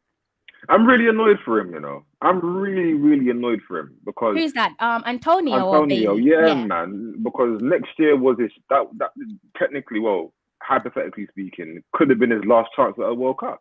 Yeah. And he probably thought that him making that switch would have influenced other people to do the same, which would have given Jamaica a stronger chance. And we performed horribly. Look, our table is a mess. Our final standings of the table. It's like, you by the time the next World Cup comes around, unless they change it to every 2 years, you're going to be, 34, 35 years old, probably. Like, I feel it for him, man, because this was his ticket. Changing tide. It just goes to show us. I think we spoke about this some years ago, Tage, in relation to Michael Antonio playing for us. There's always like this tedious wait. When is it going to happen? When is it going to happen? That interview for Michael Antonio on my channel is like 3 years old, when he was saying at one point he had a someone from the JFF show up and watch his game. This was obviously before he came to the Premier League. And they came up one game and they never showed any interest from there. So what does that tell you? What does that tell you? And then he said when he came to the Premier League, the bigger leagues, that's when they started to show interest. And it's just like, you don't treat people like that. Imagine if we had Michael Antonio from a very young age, just like what you've alluded to. Then people's minds would have been changing because they're saying, young Michael Antonio, I want to go play for Jamaica as well. So we keep on shooting ourselves in the foot, which is just incredible. It's insanity, to put it politely. Ola, from your perspective, where's the difference in mindset? Because we're seeing a load of young African players pledge allegiance to their respective African countries. Caribbean players just ain't even close to that yet. Like, where do you feel the differences in the mindset? Yeah, it's a very good question, and I think it is actually a very recent phenomenon as well. Because like there was we still got a lot of young African or African descent players in the English football system with the English FA, like pledging allegiance to England or whatever. But there is a change, and I think like you said, like it comes with a cultural change. It comes with other people doing that same thing. I think. In no small part to Alex Iwobi switching over and saying like, yeah, I'm going to play for Nigeria, and stuff like that. And then also just knowing that we've got the talent there as well, and knowing that I think it's a little bit easier because we have got a very good football heritage. Look at the Olympics, look at the African Cup of Nations. We've always been a stronger African nation within world football, so it's a bit easier to switch over to Nigeria because you know that there's a bigger chance of doing very well, and also the diaspora is so large and so strong and so proud and so present visually as well that you get that sort of crowd support and fan support as well, which would ease your transition into that sort of environment. And especially because like our federation a lot of the time base themselves in London, so you're not traveling too far if you're a European-based player to be around other Nigerian players as well. So I think that all of that comes into a factor in terms of like switching over. And then also you have to look at the realities of getting into that England squad. There's a lot of players who are so talented that it makes it that you do wonder like, what are my chances? Especially like I don't think England play favourites to an extent as they used to. I think as a black player coming through the ranks or in the Premier League or whatever, looking to play for England, I don't think you would feel some type of way of like, oh, they're not going to pick me because I'm black. I think we've had quite a decent amount of black players come through and play, so I don't think that's a new mindset. But I think it's literally just talent pool, just mad. Like you're looking at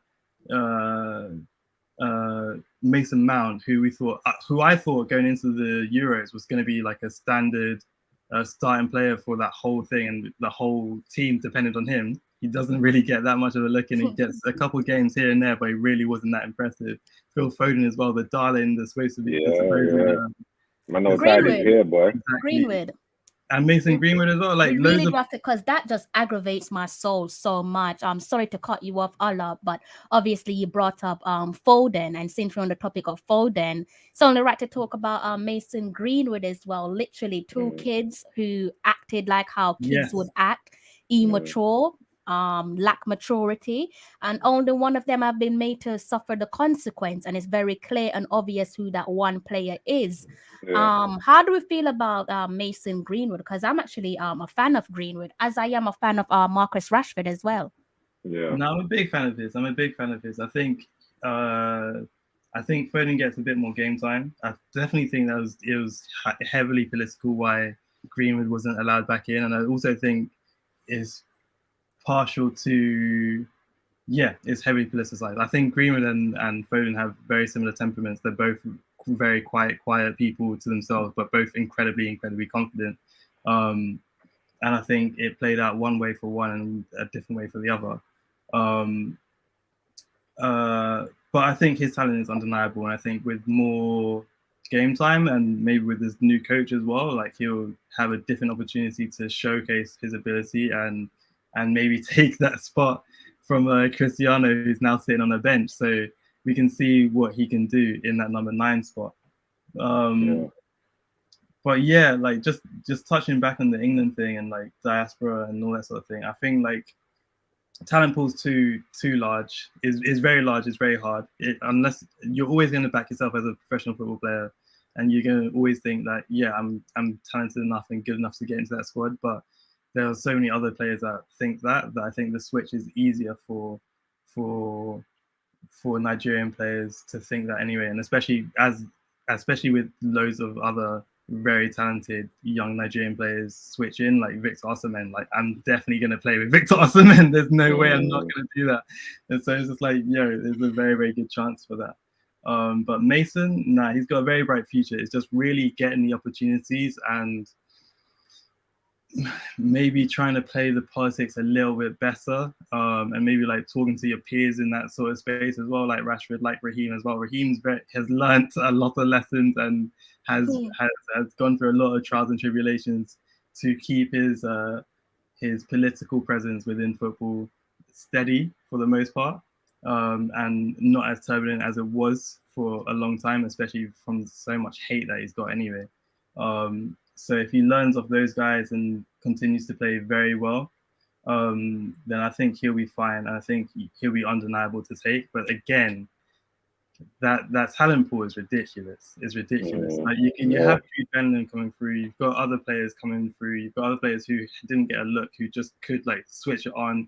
We're talking about, you still got Calvin Lewin, who needs to come back from injury. You still got Ruben Loftus-Cheek as well, who could force his way into the conversation. Madison, who's now picking up a bit of steam as well, who could again force his way into the situation. That's just taking up space, regardless of its position. That's just taking up space in terms of who you take, and it changes like how you play as well. So we'll see in it, but he is incredible. And for yourself, Tage, as well, what does Mason Greenwood mean to yourself and to your team as well? I don't think he gets the respect that he deserves as a young prospect. Troy Deeney said it at one time, and he said that after Harry Kane, Mason Greenwood is the best natural finisher in the Premier League. And I've seen that. I think it's not even rivaled. Not even rivaled. That youth, whether it's on his left foot or on his right foot, you give that youth a chance, he's going for it.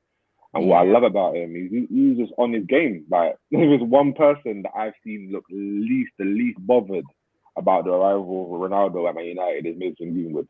The youth don't care about nothing other than his football. He just wants to play football. Yes, there's obviously growth and maturity issues, as with everybody. But the reason why I feel like it's unfair is because I believe that a majority of the England players have gone through that phase. It's just he's growing up in an era now where every decision he makes is gonna be televised, whether it's on social media, whether it's a girl filming him from their hotel room. Whereas previous players weren't exposed to that type of exposure. A lot of things that were done previously was done in silence because we didn't have the access to just different outlets as we do now. But in terms of a natural raw talent, if Mason Greenwood, if Man United doesn't build a team around Mason Greenwood going forward, then the club will know what it's doing. That kid is a phenomenal footballer. And again, comparing him to someone like Raheem Sterling, I believe that Mason Greenwood now is better than what Raheem Sterling was at his age. I believe Raheem Sterling, as a raw, natural footballer, grew when he was under the leadership of Pep Guardiola, because Pep knows what instructions to give. Raheem is very, very good at following instructions right now, because the Raheem we see at Man City is a complete different Raheem that we saw at Liverpool. And the Raheem we saw at Liverpool was a raw, natural footballer, and he was great. But I just believe that Mason's better in terms of what he offers from a creative standpoint. But I just believe that because he's being pinned against Phil Foden, and Phil Foden is the golden boy of this generation in terms of who this country wants to embrace, he's always going to be the lost child. It's unfathomable for me how that kid hasn't been drafted for the last few fixtures of England. It's crazy to me. Punishment. It's mad.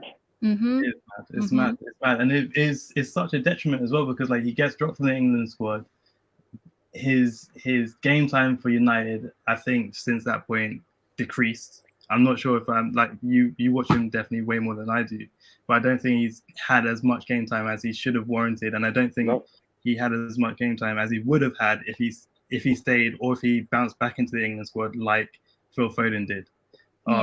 He is very special. Like, literally, he has the venom in his finishes. Reminds me of RVP. Reminds me of Ruud van Nistelrooy. He's a finisher. He's a full-on finisher. And that's, like you said, that's the only thing he cares about, which is amazing for a footballer. Exactly. Amazing for someone in that position. So, like, I think it's that, a lot of things have gone into it. Hopefully he can recover. Hopefully he can bounce back. And I believe in his talent. I definitely think he can show what he can do. It's just given the opportunities. That's it. And that's where I give him grace, is because you're looking at Foden. He's under arguably the best coach in the world. The country, Man City fans, but England fans specifically, have been calling for Foden to be a starting player at Man City for years. Pep's always were like, nope, give the youth time. Like, when he's ready, I'll pick him in it. When he's ready, like, and the way that Foden for me is a perfect example of ripe planting or a ripe avocado. You know, the ones where it's like, if you have it when it's too yellow, you have it when it's too green. It's not nasty, but it's like, I would have preferred this to look a bit more ripe still. Like, Pep's ripened that kid in such a way. But again, that's unfortunately been at the detriment of a lot of media attention being taken away from someone like Mason, who I believe is equally as talented and performing at such a high level under Ollie, who for me can't coach, under Carrick, who for me can't coach. So what we're seeing right now is Mason's raw ability. Like, he's not being coached. what you see is what you get. Imagine that player under someone who knows how to develop players, who I'm hoping is my man who's just come in. But I'm excited to see what happens to him once he's given instructions that you can actually follow. It's interesting. You've touched on a few things there. I'm gonna actually touch on the coaching, the backroom staff at Manchester United pretty soon. But I want to touch on something else that you touched on, which I believe was social media. And since we're talking about social media and we touched on abuse previously, how much impact do you think social media have on players' mental health? Because the reason why I asked you is in relation to abuse, like I said to you guys off air when we were behind the scenes, without naming the player, I was at the National Stadium for the game against the USA. Like I said to the both of you, sitting in front of me was the family of a particular player, and at one point I could hear the abuse. They literally sat on the left hand side of me, and I can hear the Jamaican fans abusing a particular player, and I'm thinking, if I can hear it, surely the family of this player can also hear it. So what impact does that have on the players? Family, I've like had conversation with certain players, and they've said to me that more times they don't see the abuse that goes on online. It's their family that sees it, and it's their family that's highlighting it to them and say, oh, you're not going to say something. So for me, the way I observe that and the way I translate that is, that's almost like a cry for help in itself. The fact that your family's saying, oh, you're not going to say something, is them saying that they want to put an end to that. So, how do you guys feel about that? I really, really sympathize with this generation of players. And the reasons why is because a young player can go to an experienced player and say, oh, what do you feel I should do about an agent? Or how do you feel I should go about brand deals? Or how do you feel I should go about dealing with this manager who don't like me? All the things that players have gone through previously, you can go to them for advice and for mentorship and for all that stuff that comes with just learning from previous players' experiences. This current generation can't go to nobody in regards to advice on how to deal with social media because previous generations didn't have to deal with it. The game was played. They may have some abuse on the way home, driving their cars through the crowd, but when they go home, the only thing that they're vulnerable to is criticism on Sky Sports News or Daily Mirror the next morning or The Sun. But these guys have it on their phones every single day without fail. You can't train or mentor a young player or a current player about how to deal with that because there is no reference point. So in essence, what we're saying is there is no answer. And I sympathize with that because I'm a man of solutions. Don't tell me about the problem, tell me about the solution. There is no way to solve this issue. It's people being people. And as long as you have this, you're going to be vulnerable to the abuse. I feel it for them. I really, really do. There's no way that you can bypass it unless you don't have any accounts. But again, not having any accounts is at the detriment of not feeding into your brand. And marketing. These players, that's all they care about at the moment. That's all the agents are telling them is your brand, your brand, your brand. But what comes with that is your social media presence. And when you have your social media presence, you're vulnerable to all the opinions and the voices and all that. It's crazy because in essence, you can't shut off. And I feel it for them. When we finish work at 5 p.m., we shut off till the next morning. We don't hear no criticism from our managers, from our colleagues, from our peers, from people who were serving until the next morning and we log on at 9 a.m.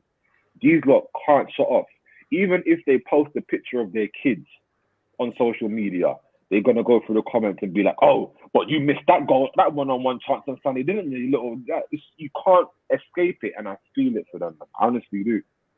No, I fully echo the same sentiment. And it's from very early now as well. It's from very early. You've got kids, you've got teenagers, you've even got kids who are in academy systems and they've got an online presence and they're going to get abuse. They're going to get all sorts from everywhere. And it's hard because to tell them to stay off social media and is removing a facet of just like where society is, like being interactive in a human sense, just connecting with people. Like I couldn't imagine not having my Twitter. I couldn't imagine not having my Instagram. And then like to tell someone that they can't do that at all, or even if they have a burner, they're still going to see the stuff that people say about me regardless. So it's like, it's really, really, really difficult. It is just like making sure that they have good people around them, and then also having the mental resilience, which is way, way bigger than I can even describe or even recommend to them as well, because it is just such a different volume that I could ever experience in terms of attention, in terms of interaction, and that type of thing. But yeah, we're dealing with socials. I don't like just. Yeah. There's like, and it's also a different culture as well. Like you see with basketball culture, people chat shit all the time, but it's like at a different sort of level, and there's like a different level of malice to it. Whereas with football culture, I think we were talking about hooliganism earlier today. Like it definitely goes past a level of malice within football culture. With basketball culture, you can have KD, one of the biggest basketball stars to ever play the game, chatting shit to anyone, just chatting shit, bounce around, whatever. And it's like, that's just that level, and it blows over, and it's chill, and it's not too dramatic. It's not too disruptive or vicious. But then with football, you get the worst things. If you're tired, if you're a kid, regardless, you get the worst things. So it's really tough. It's really tough. And that's interesting because I think one just said get a PR, just basically get a PR, hire somebody to run your socials, which is cool when you can, and a lot of players do that. But as you said earlier, Chris, what about your family, your sister, your brother? What, like, are they not gonna post online how proud they are of you just because they don't want to receive? Because the moment you're identified as a relative of so and so, you're vulnerable to all of that. You're finished. All of that. Finished. You're finished. Like you can no longer post in peace at that point. And that's the catch-22. It's like some people I truly believe are apprehensive about having an online social presence just to protect their families. And I totally get it. Like there's no escaping it. If you don't get it, your family's definitely gonna get it. 100%. There's a player, Martin Odegaard, if I'm not mistaken. He recently came off social media, and I think it's relation to exactly what we're talking about. Let me actually search for Odegaard, because I'm pretty sure there is a piece recently. Might have deactivated his Twitter account. See if I can find him. Crazy still. crazy set of fan base. Fan base. And you lot revolutionized the fan base thing online. Honestly, is that a good thing or is that a bad thing? I kind of feel like it's a thing, isn't it? It's an interesting one. It's like you said, it's a thing. No, because it's true. Like it's like the evolution of fan culture online, especially through Arsenal as a club and that supporters fan station, whatever. Like it's a massive revolution. It's changed the game. It's allowed for stuff like this to happen, which is amazing. Man. There's like loads of more connectivity and giving the fans a voice, which is amazing. But then again, it comes with the bad as well, which has been very, very unfortunate. It's been weird. Social media in general has been weird anyway, and like the evolution of social media and just being in public or in a public space online has evolved to such dramatic stakes in terms of how people perceive you, in terms of how people react to you, and then also the access people have to you as well. Like I've got friends who have deactivated and come off different platforms because it's just too much. Not in terms of like they're like super famous or whatever, but like there's the amount of stimulus to the amount of information and the learnings you get as well from it. Like me personally, I've actually taken off seeing likes on my Instagram because of that learning and because of that social conditioning where I'm just like, I can't, I know for my mental health, I can't hack that. So I took it off. And that's like one small thing. So for players, it's completely different. Yeah.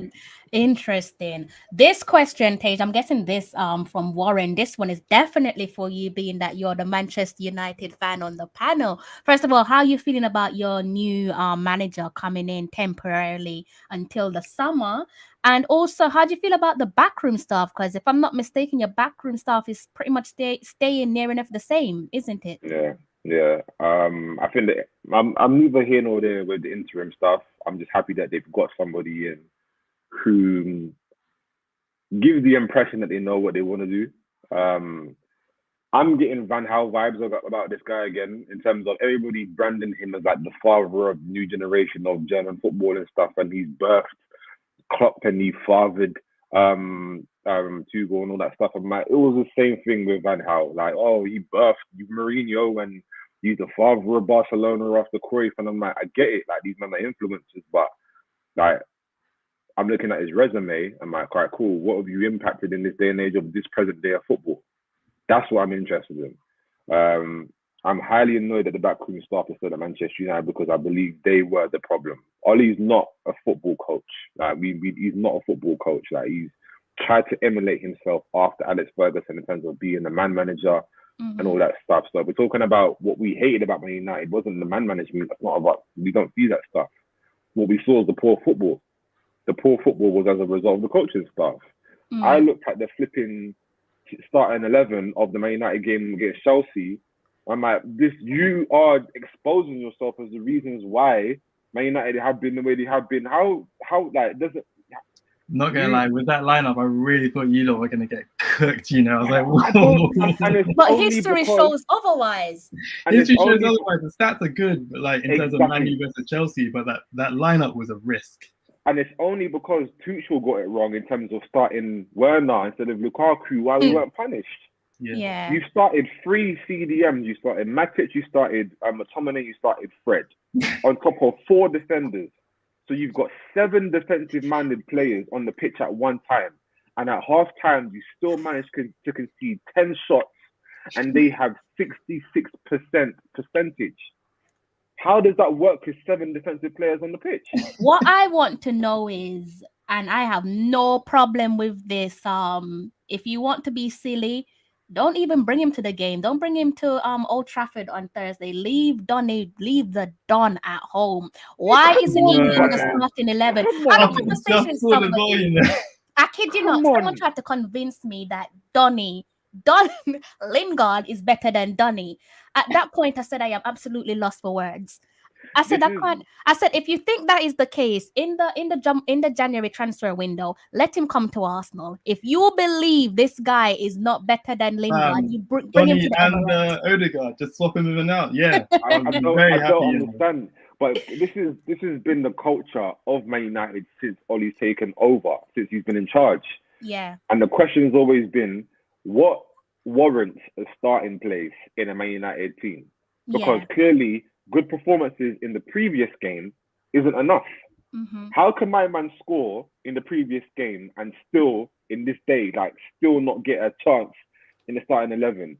I'm kind of happy because out of that infamous class of Ajax in terms of him, De Jong, De Ligt, all of them are doing rubbish in it. All of them, all of them. So I'm happy it's not just Van de Beek, but brother, that guy deserves so much more, and I'm happy that and this is where social media plays a good part in football society because he knows how the fans feel. He knows how the fans feel, and that's what's keeping him in a place where he scores, he'll pat the badge and everything there because of social media and us vocalizing, brother, this guy needs to play.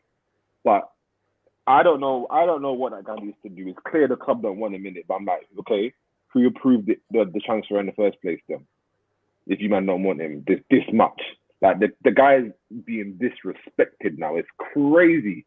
It's honestly mad to me. But again, it's just the culture of the club right now. Like, it's all over the place. Over the place.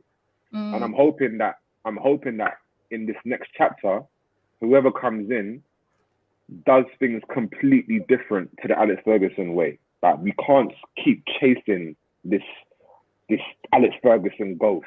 Like, it's disabling us now. It's getting flipping annoying. Like, it's annoying me. Like, I'm looking at like a team like Liverpool. They try to hold on to Doug Leash and the club history and all that stuff. The moment you let go and let Klopp do what Klopp does, flourish. You're creating a new legacy now. Something else to build history. We're still holding on to Alex Ferguson. We had a Man United player who was the manager. We have a Man United player who's current manager and coach. Like, there's too much attachment to this old Man United way, and it's stifling now, bro. It's annoying. I'm getting riled up thinking about it. And to stop. It's crazy because, like, as much as I'll allow you to speak in a second, Ala, as much as I'm looking forward to that game on Thursday, like, it's just like you said, Tage, earlier on in the conversation, it's not the same. It's not like your O2 versus Vodafone days. Like, those days are done with the Vicks, Vera with the Vicks in the middle. It's not the same. Like I said to you before, the only reason why this fixture gets talked about is because of the fans. It's not because of the clubs. Nope. I always say to Nope. people when people try to like, I can banter Manchester United, but obviously the respect is there, and I'm not going to like cross certain lines. When some Manchester United fans are like, yes, we're way better than you. I'm like, you're Spider-Man versus Spider-Man, the meme. Exactly. You're like for like. It's just that Manchester United at some point is a clique, and they know how to get over that line. But you're like for like. I remember back in the day, back in school days, the thing for us maybe post 2004 was to get into that top 4 position, and we were mocked as a fan base.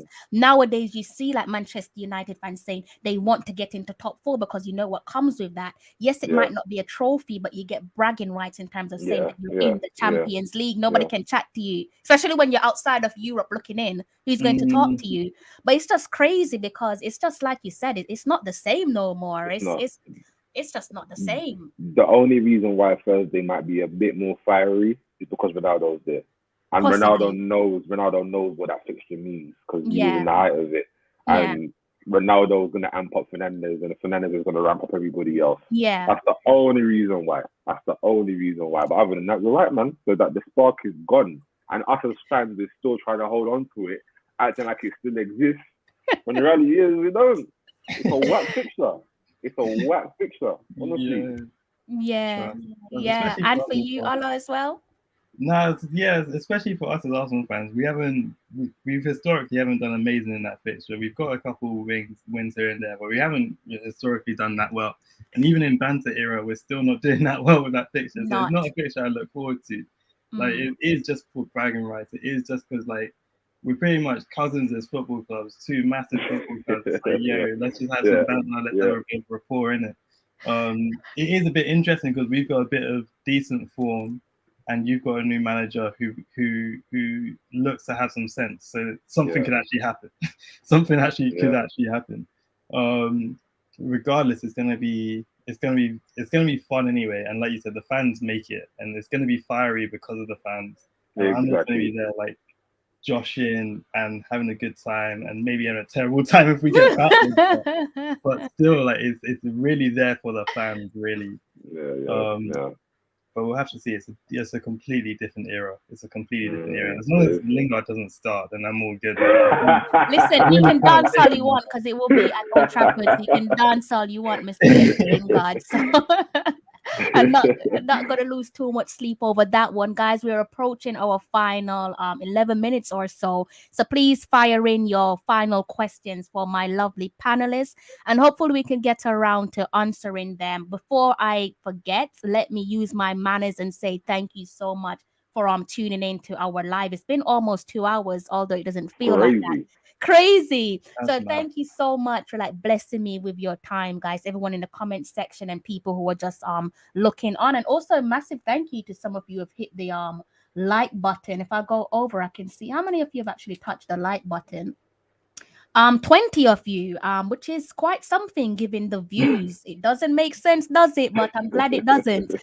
So thank you for hitting the like button. And like I said, fire away with your final questions. I've got a couple of questions to round off the conversation as well. For yourself, both of you, how you feeling for the rest of the season? Where do you think your teams will finish?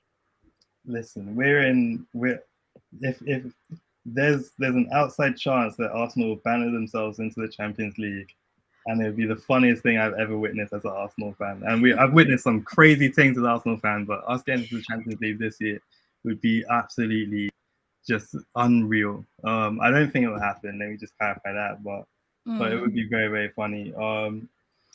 I just want to see good performances. I was talking to my boy about that as well, even with the Champions League thing as well, because I think if we did bounce back into that type of position, I think it's way too early for us, and I don't think we'll have any sort of know-how how to deal with that as well, especially having a whole season not playing European football and having those extra fixtures on top of the clustered fixtures list that is at the moment. Where do I think we should finish top 6 because we don't have European football, and that will definitely drag on other teams. I don't think we'll get a trophy. I don't think we've really got it in us, but also the FA Cup is our trophy, so you never know. As long as my man respects it. I remember specifically last season he didn't respect it. He played a dead team against Wolves, and I lost my mind. I fully lost it. I was like, what is wrong with you? That's the only thing that saved you the previous season is winning the FA Cup on banner again, because that Chelsea side was going to batter us until they got 3 injuries in a row. Giroud did us a favor. It's hilarious. But like, yeah, we'll see. Like, I just want to see good.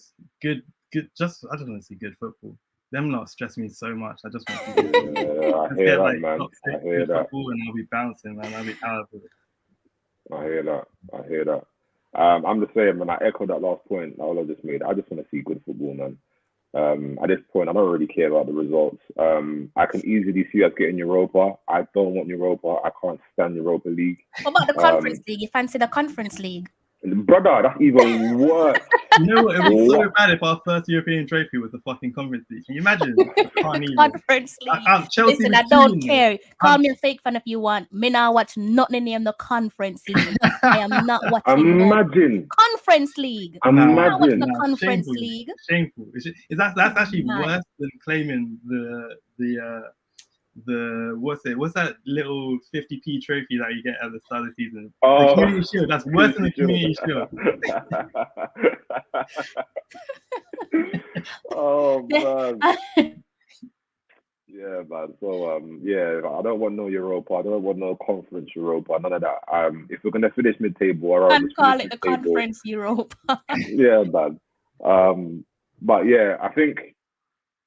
Yeah, I just want to see good football, man. I just want to see, like, we've got a world-class team. Like, people would argue that, but we've got a world-class team. Like, we've got, like, arguably the best player of all time.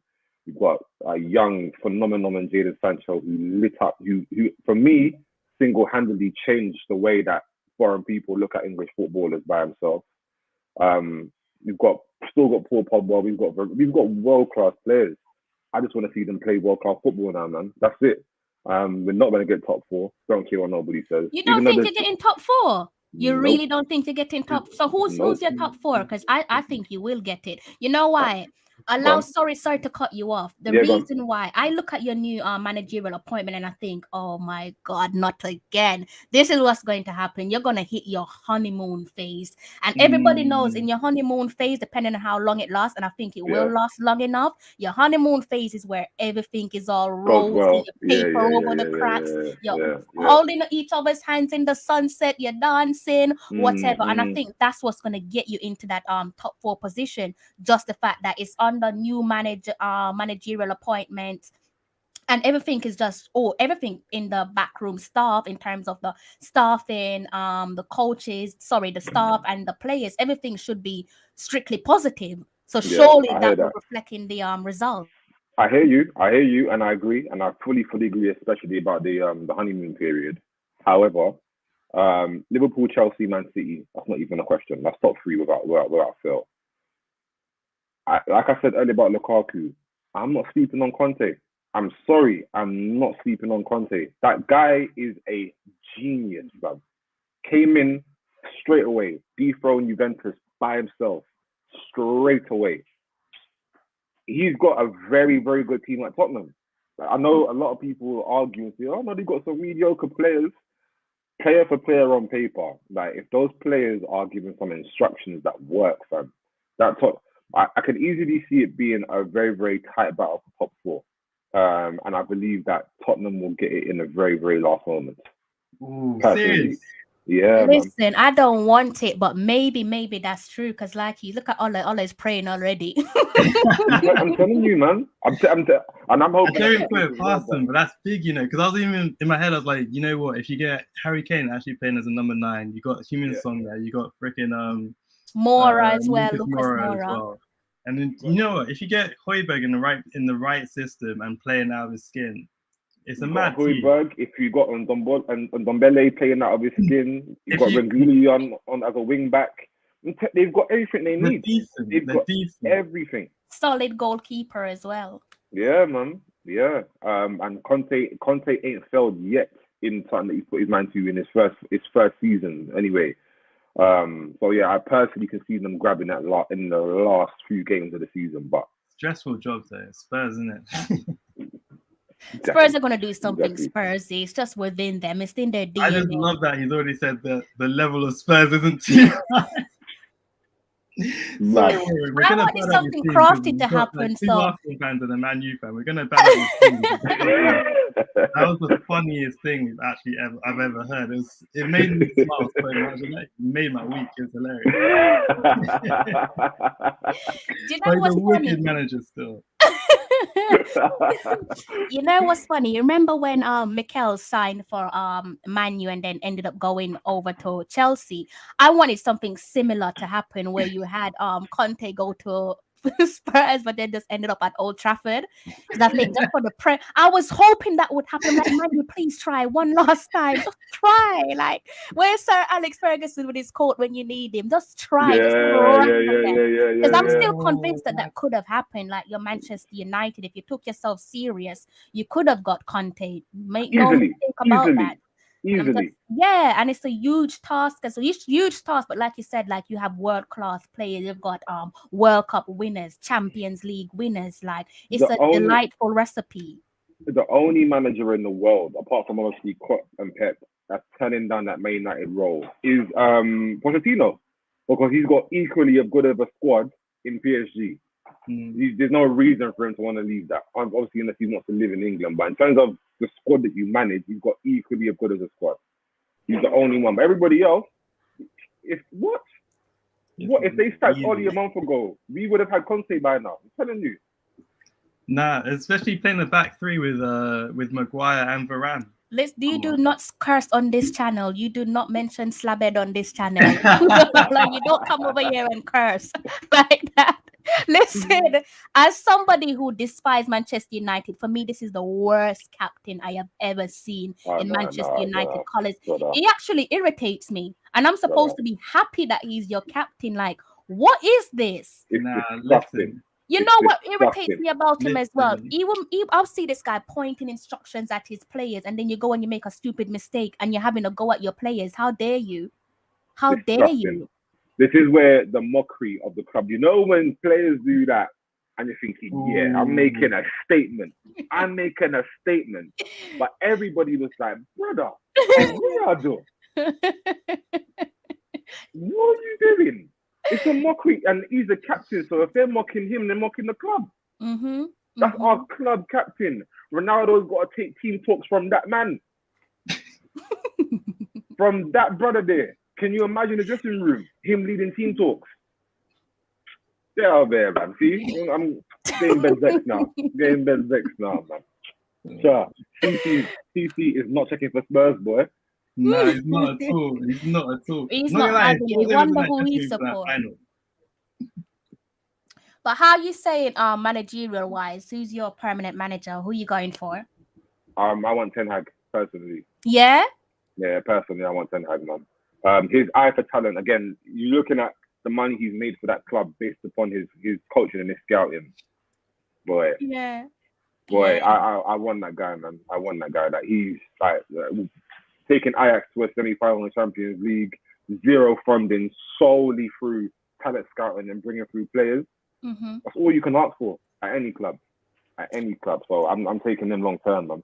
Personally. Do you think that appointment would still work given the current structure, or like you said, reverse and look back at what you said, where it's like you actually need to clear out your current backroom staff and let this man come in and truly flourish? Yeah, I think my man, because he's here as an interim and he's going to be in a consultancy role for 2 years after that, I reckon he knows what needs to be changed from a higher up perspective. And I reckon the club knows as well, and they're going to give him that license to do so. So if it's a combination between this guy and Ten Hag, brother, what? Crazy. Because the structure needs to change. And if he's going to go up to a consultancy role and change the structure, that's all you can ask for, is a man who knows what they're doing at that level. So, Warren, don't let CC pull your leg, because he's getting. Yeah, they're about to go back and forth. Warren said, put some respect on my players. We have players. Worst case scenario, Warren probably wouldn't be happy with me saying this, or perhaps he would be. But worst case scenario for me is to see the England captain sign for Manchester United. I see was it last season where Man U broke the Premier League record for the most penalties? I see one game against, and I it. don't know, one game against Brighton. Only Manchester United can pull this off. Mad. Guys, let me remind you that it was full time. And then the referee pointed to the spot and blew the whistle. I said, only nobody can explain to me why that is legal in the history of football. The man point to I said, what's going on here? I said, half the stadium is empty. The referee point to decision, point. You know what? Every time someone describes it, I crease because it doesn't make no sense. The game was done. The game was done. I said, trust Manchester United to pull that one off. And that is the reason why I said the worst thing that could happen, aside from managerial appointment, obviously this does depend on who you recruit, is for Manchester United to go and sign Harry Kane, the England captain. You just know that you're picking up a trophy if that's the case. Because something's gonna happen, and it's not gonna be nice for the opposing fans as well. So that's something I don't want to see happen at all. We'd rather have him out of sight, out of mind. I don't know how you feel about that. Yeah, I fully agree, man. Fully agree. In number 9 rather than in midfield, then it's calm. Yeah. My only thing around that is I don't want anybody to stifle or to put a halt on the development of Mason Greenwood. I think he's number 9 for us, man.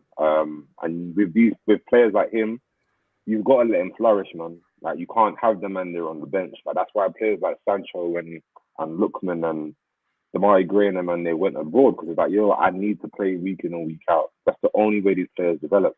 And I think this is the season for Greenwood to learn off of Ronaldo. If he signs a 1-year contract, if Ronaldo's here again next season, great, 1 more year. But Mason Greenwood don't need to be behind nobody else once Ronaldo's finished. That's it. Once Ronaldo hands up the boots, cool, it's Mason's time. Personally, but I don't want Kane, man. Because by the time he's come, he's gonna be 30. I don't want a 30-year-old striker. Yeah. And that's mad because I'm 30. It's crazy. Yo, do you see my man who scored on his debut for AC at age 30 in the thingy? That was dangerous, because I was like, oh, listen, if I get myself into some shape, there's hope. the right people. I was like, oh, debut at 30, wow. There's a glimmer of chance, and I'm gonna stop speaking on positivity for Manchester United, because I remember saying that the person that Manchester United should sign is Cavani, and unfortunately that went and happened. So I ain't saying nobody that you lot should sign, because I have a way of making things happen secretly for your club. So I'm not saying nothing no more. But before you go, what has been your top 2 moments of the past, let's say, break it down, past decade, or past maybe 5 seasons with these two? Yeah, 5 seasons between these two sides. Top 2 moments. Past 5 seasons? Yeah. Okay. I think... or if you want me to stretch it, I could possibly say maybe the decade. Okay. Go on, Nala. Yeah, for me, the decade easily is winning that first FA Cup. Was that back in like 2013? Yeah, 2013. Yeah. Winning that was mad. Just like ending that trophy drought, seeing Wenger pick up some silverware again for like the first time in forever. That team was amazing. It was like, that was probably the biggest one. And then like having that be a catalyst is probably like the best thing about it, because it just led to more trophies, which was wicked.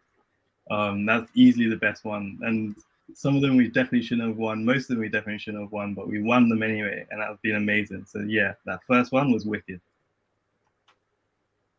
What are we saying? Memories about Man United versus Arsenal, or just in general? Manchester United versus Arsenal. Top 2. Okay. I'm saying in the pot. Well, you extended it, boys. So I'm saying. I knew. That's why I extended. I say you're struggling over there. Let me try and be nice. I know where you're going. I'm gonna take you off the screen so you can talk as much as you want. I've got to mention 8-2. I've got to mention 8-2. Yeah, that was painful. I've got to mention that. And then Jesse Lingard's moonwalk. Oh, Yeah, my days. painful. Top two for me. Top two for me Painful. because it crushed you lot. Both of them things there crushed you lot. It's Yeah. such a massive moment as well, you know, that moonwalk. That's actually like one of the best things I've seen on the football pitch, one of the worst things I've seen on the football So pitch. It was disrespectful. I've never seen it ever before. Like, oh my days. And it's funny because it just goes back to what we're saying. The players know what this means. He knows what this means. Like Jesse knows what this means. Like that's part of his DNA. That's part of the culture. Like he knows what it means to go up against Arsenal. Regardless of where Arsenal were in the table at that time, he knows that this is one that the fans definitely want to see, and they want to see all the showboating and all the liberty taking as well. So fair play to Jesse. For me, one of my favorite moments definitely goes back to the FA Cup with Mr. Danny Welbeck himself. That was just mad. I loved it. The commentary, Danny Welbeck. I was like, that's just for me. That was just one of the best moments. And I think the reason why I loved it, aside from the fact that it was against Man U, was the way Danny was treated in leading up to him making the switch over to the Emirates, for him to go back and actually score that all-important goal on home soil as well at Old Trafford. And I think we actually went on to winning the FA Cup as well. That was huge. And most recently, it has to be last season, 1-0 from the penalty spot. Yeah. A lot of people don't understand why that win, famous 1-0 to Arsenal, meant so much for Arsenal fans. But you got to understand, I believe it took 14 seasons to go to Old Trafford and pick up 3 points. Let that simmer in for you all. Like, do the maths. How long it took for us to go to Old Trafford and pick up 3 crucial. For us, it was crucial because, like we said, that this is 2 of our biggest football rivalries. So it was just more about bragging rights for me. It was just like, finally, like we're finally beating you at Old Trafford. So that was my 2 moments. I can't stand it. Either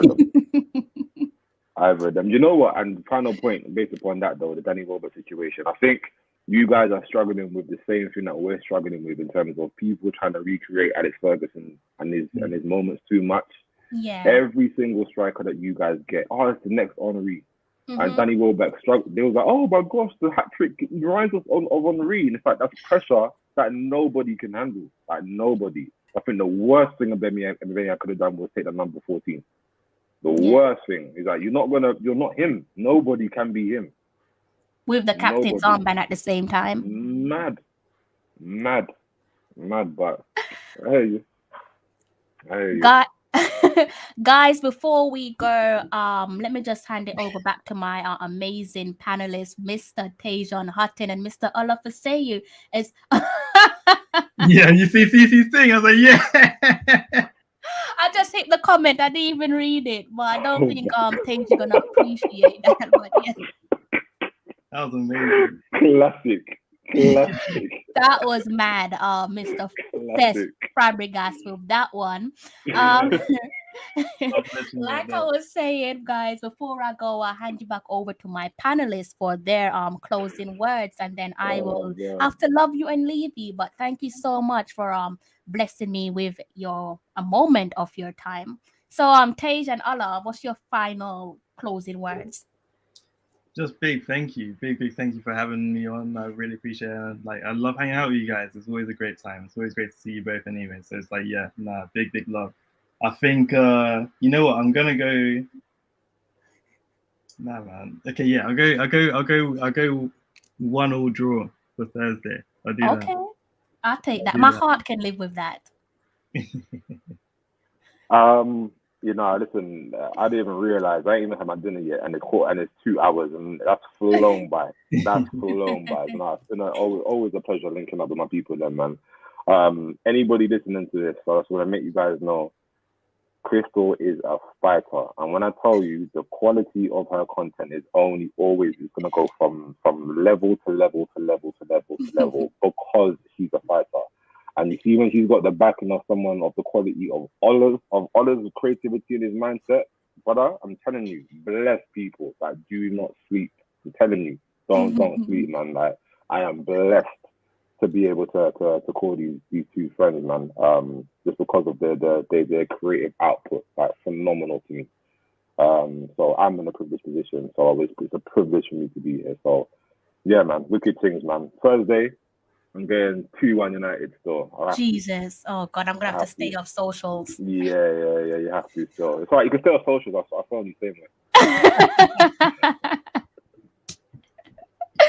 Oh, thank you guys. I'm just gonna echo what both of you have said. Like I said in my opening few lines in my intro, it's an absolute blessing knowing that we've gone from colleagues to friends. You don't get that very often in the football industry, people. Trust me, this industry will eat you alive. I did an interview some months back with one of the players' moms, and behind the scenes we were saying, in life, not just in football. Obviously, we're focusing on football, but in life, it's all about your tribe. You have to find your tribe, and once you find your tribe, you stick to your tribe because those are the people that will always have your back. Like I said, it's an honor to know that I've called you guys my colleagues, and now I can definitely, most certainly, call you guys friends. So long may our friendship continues. And you might not know these two faces, but trust me, they are big in the game like EA. So do yourself a favor and go and check them out on social media, and you will no doubt be pleasantly surprised. Guys, I'm just gonna hold you behind in the back room for maybe 1 or 2 minutes before you go off. But everyone in the comment section, thank you so much. You know how it goes. Thank you guys so much for tuning in for over 2 hours. Thank you so much for blessing me with a moment of your time. You know how it goes, guys. Please do not forget to hit the like and subscribe button. Until next time,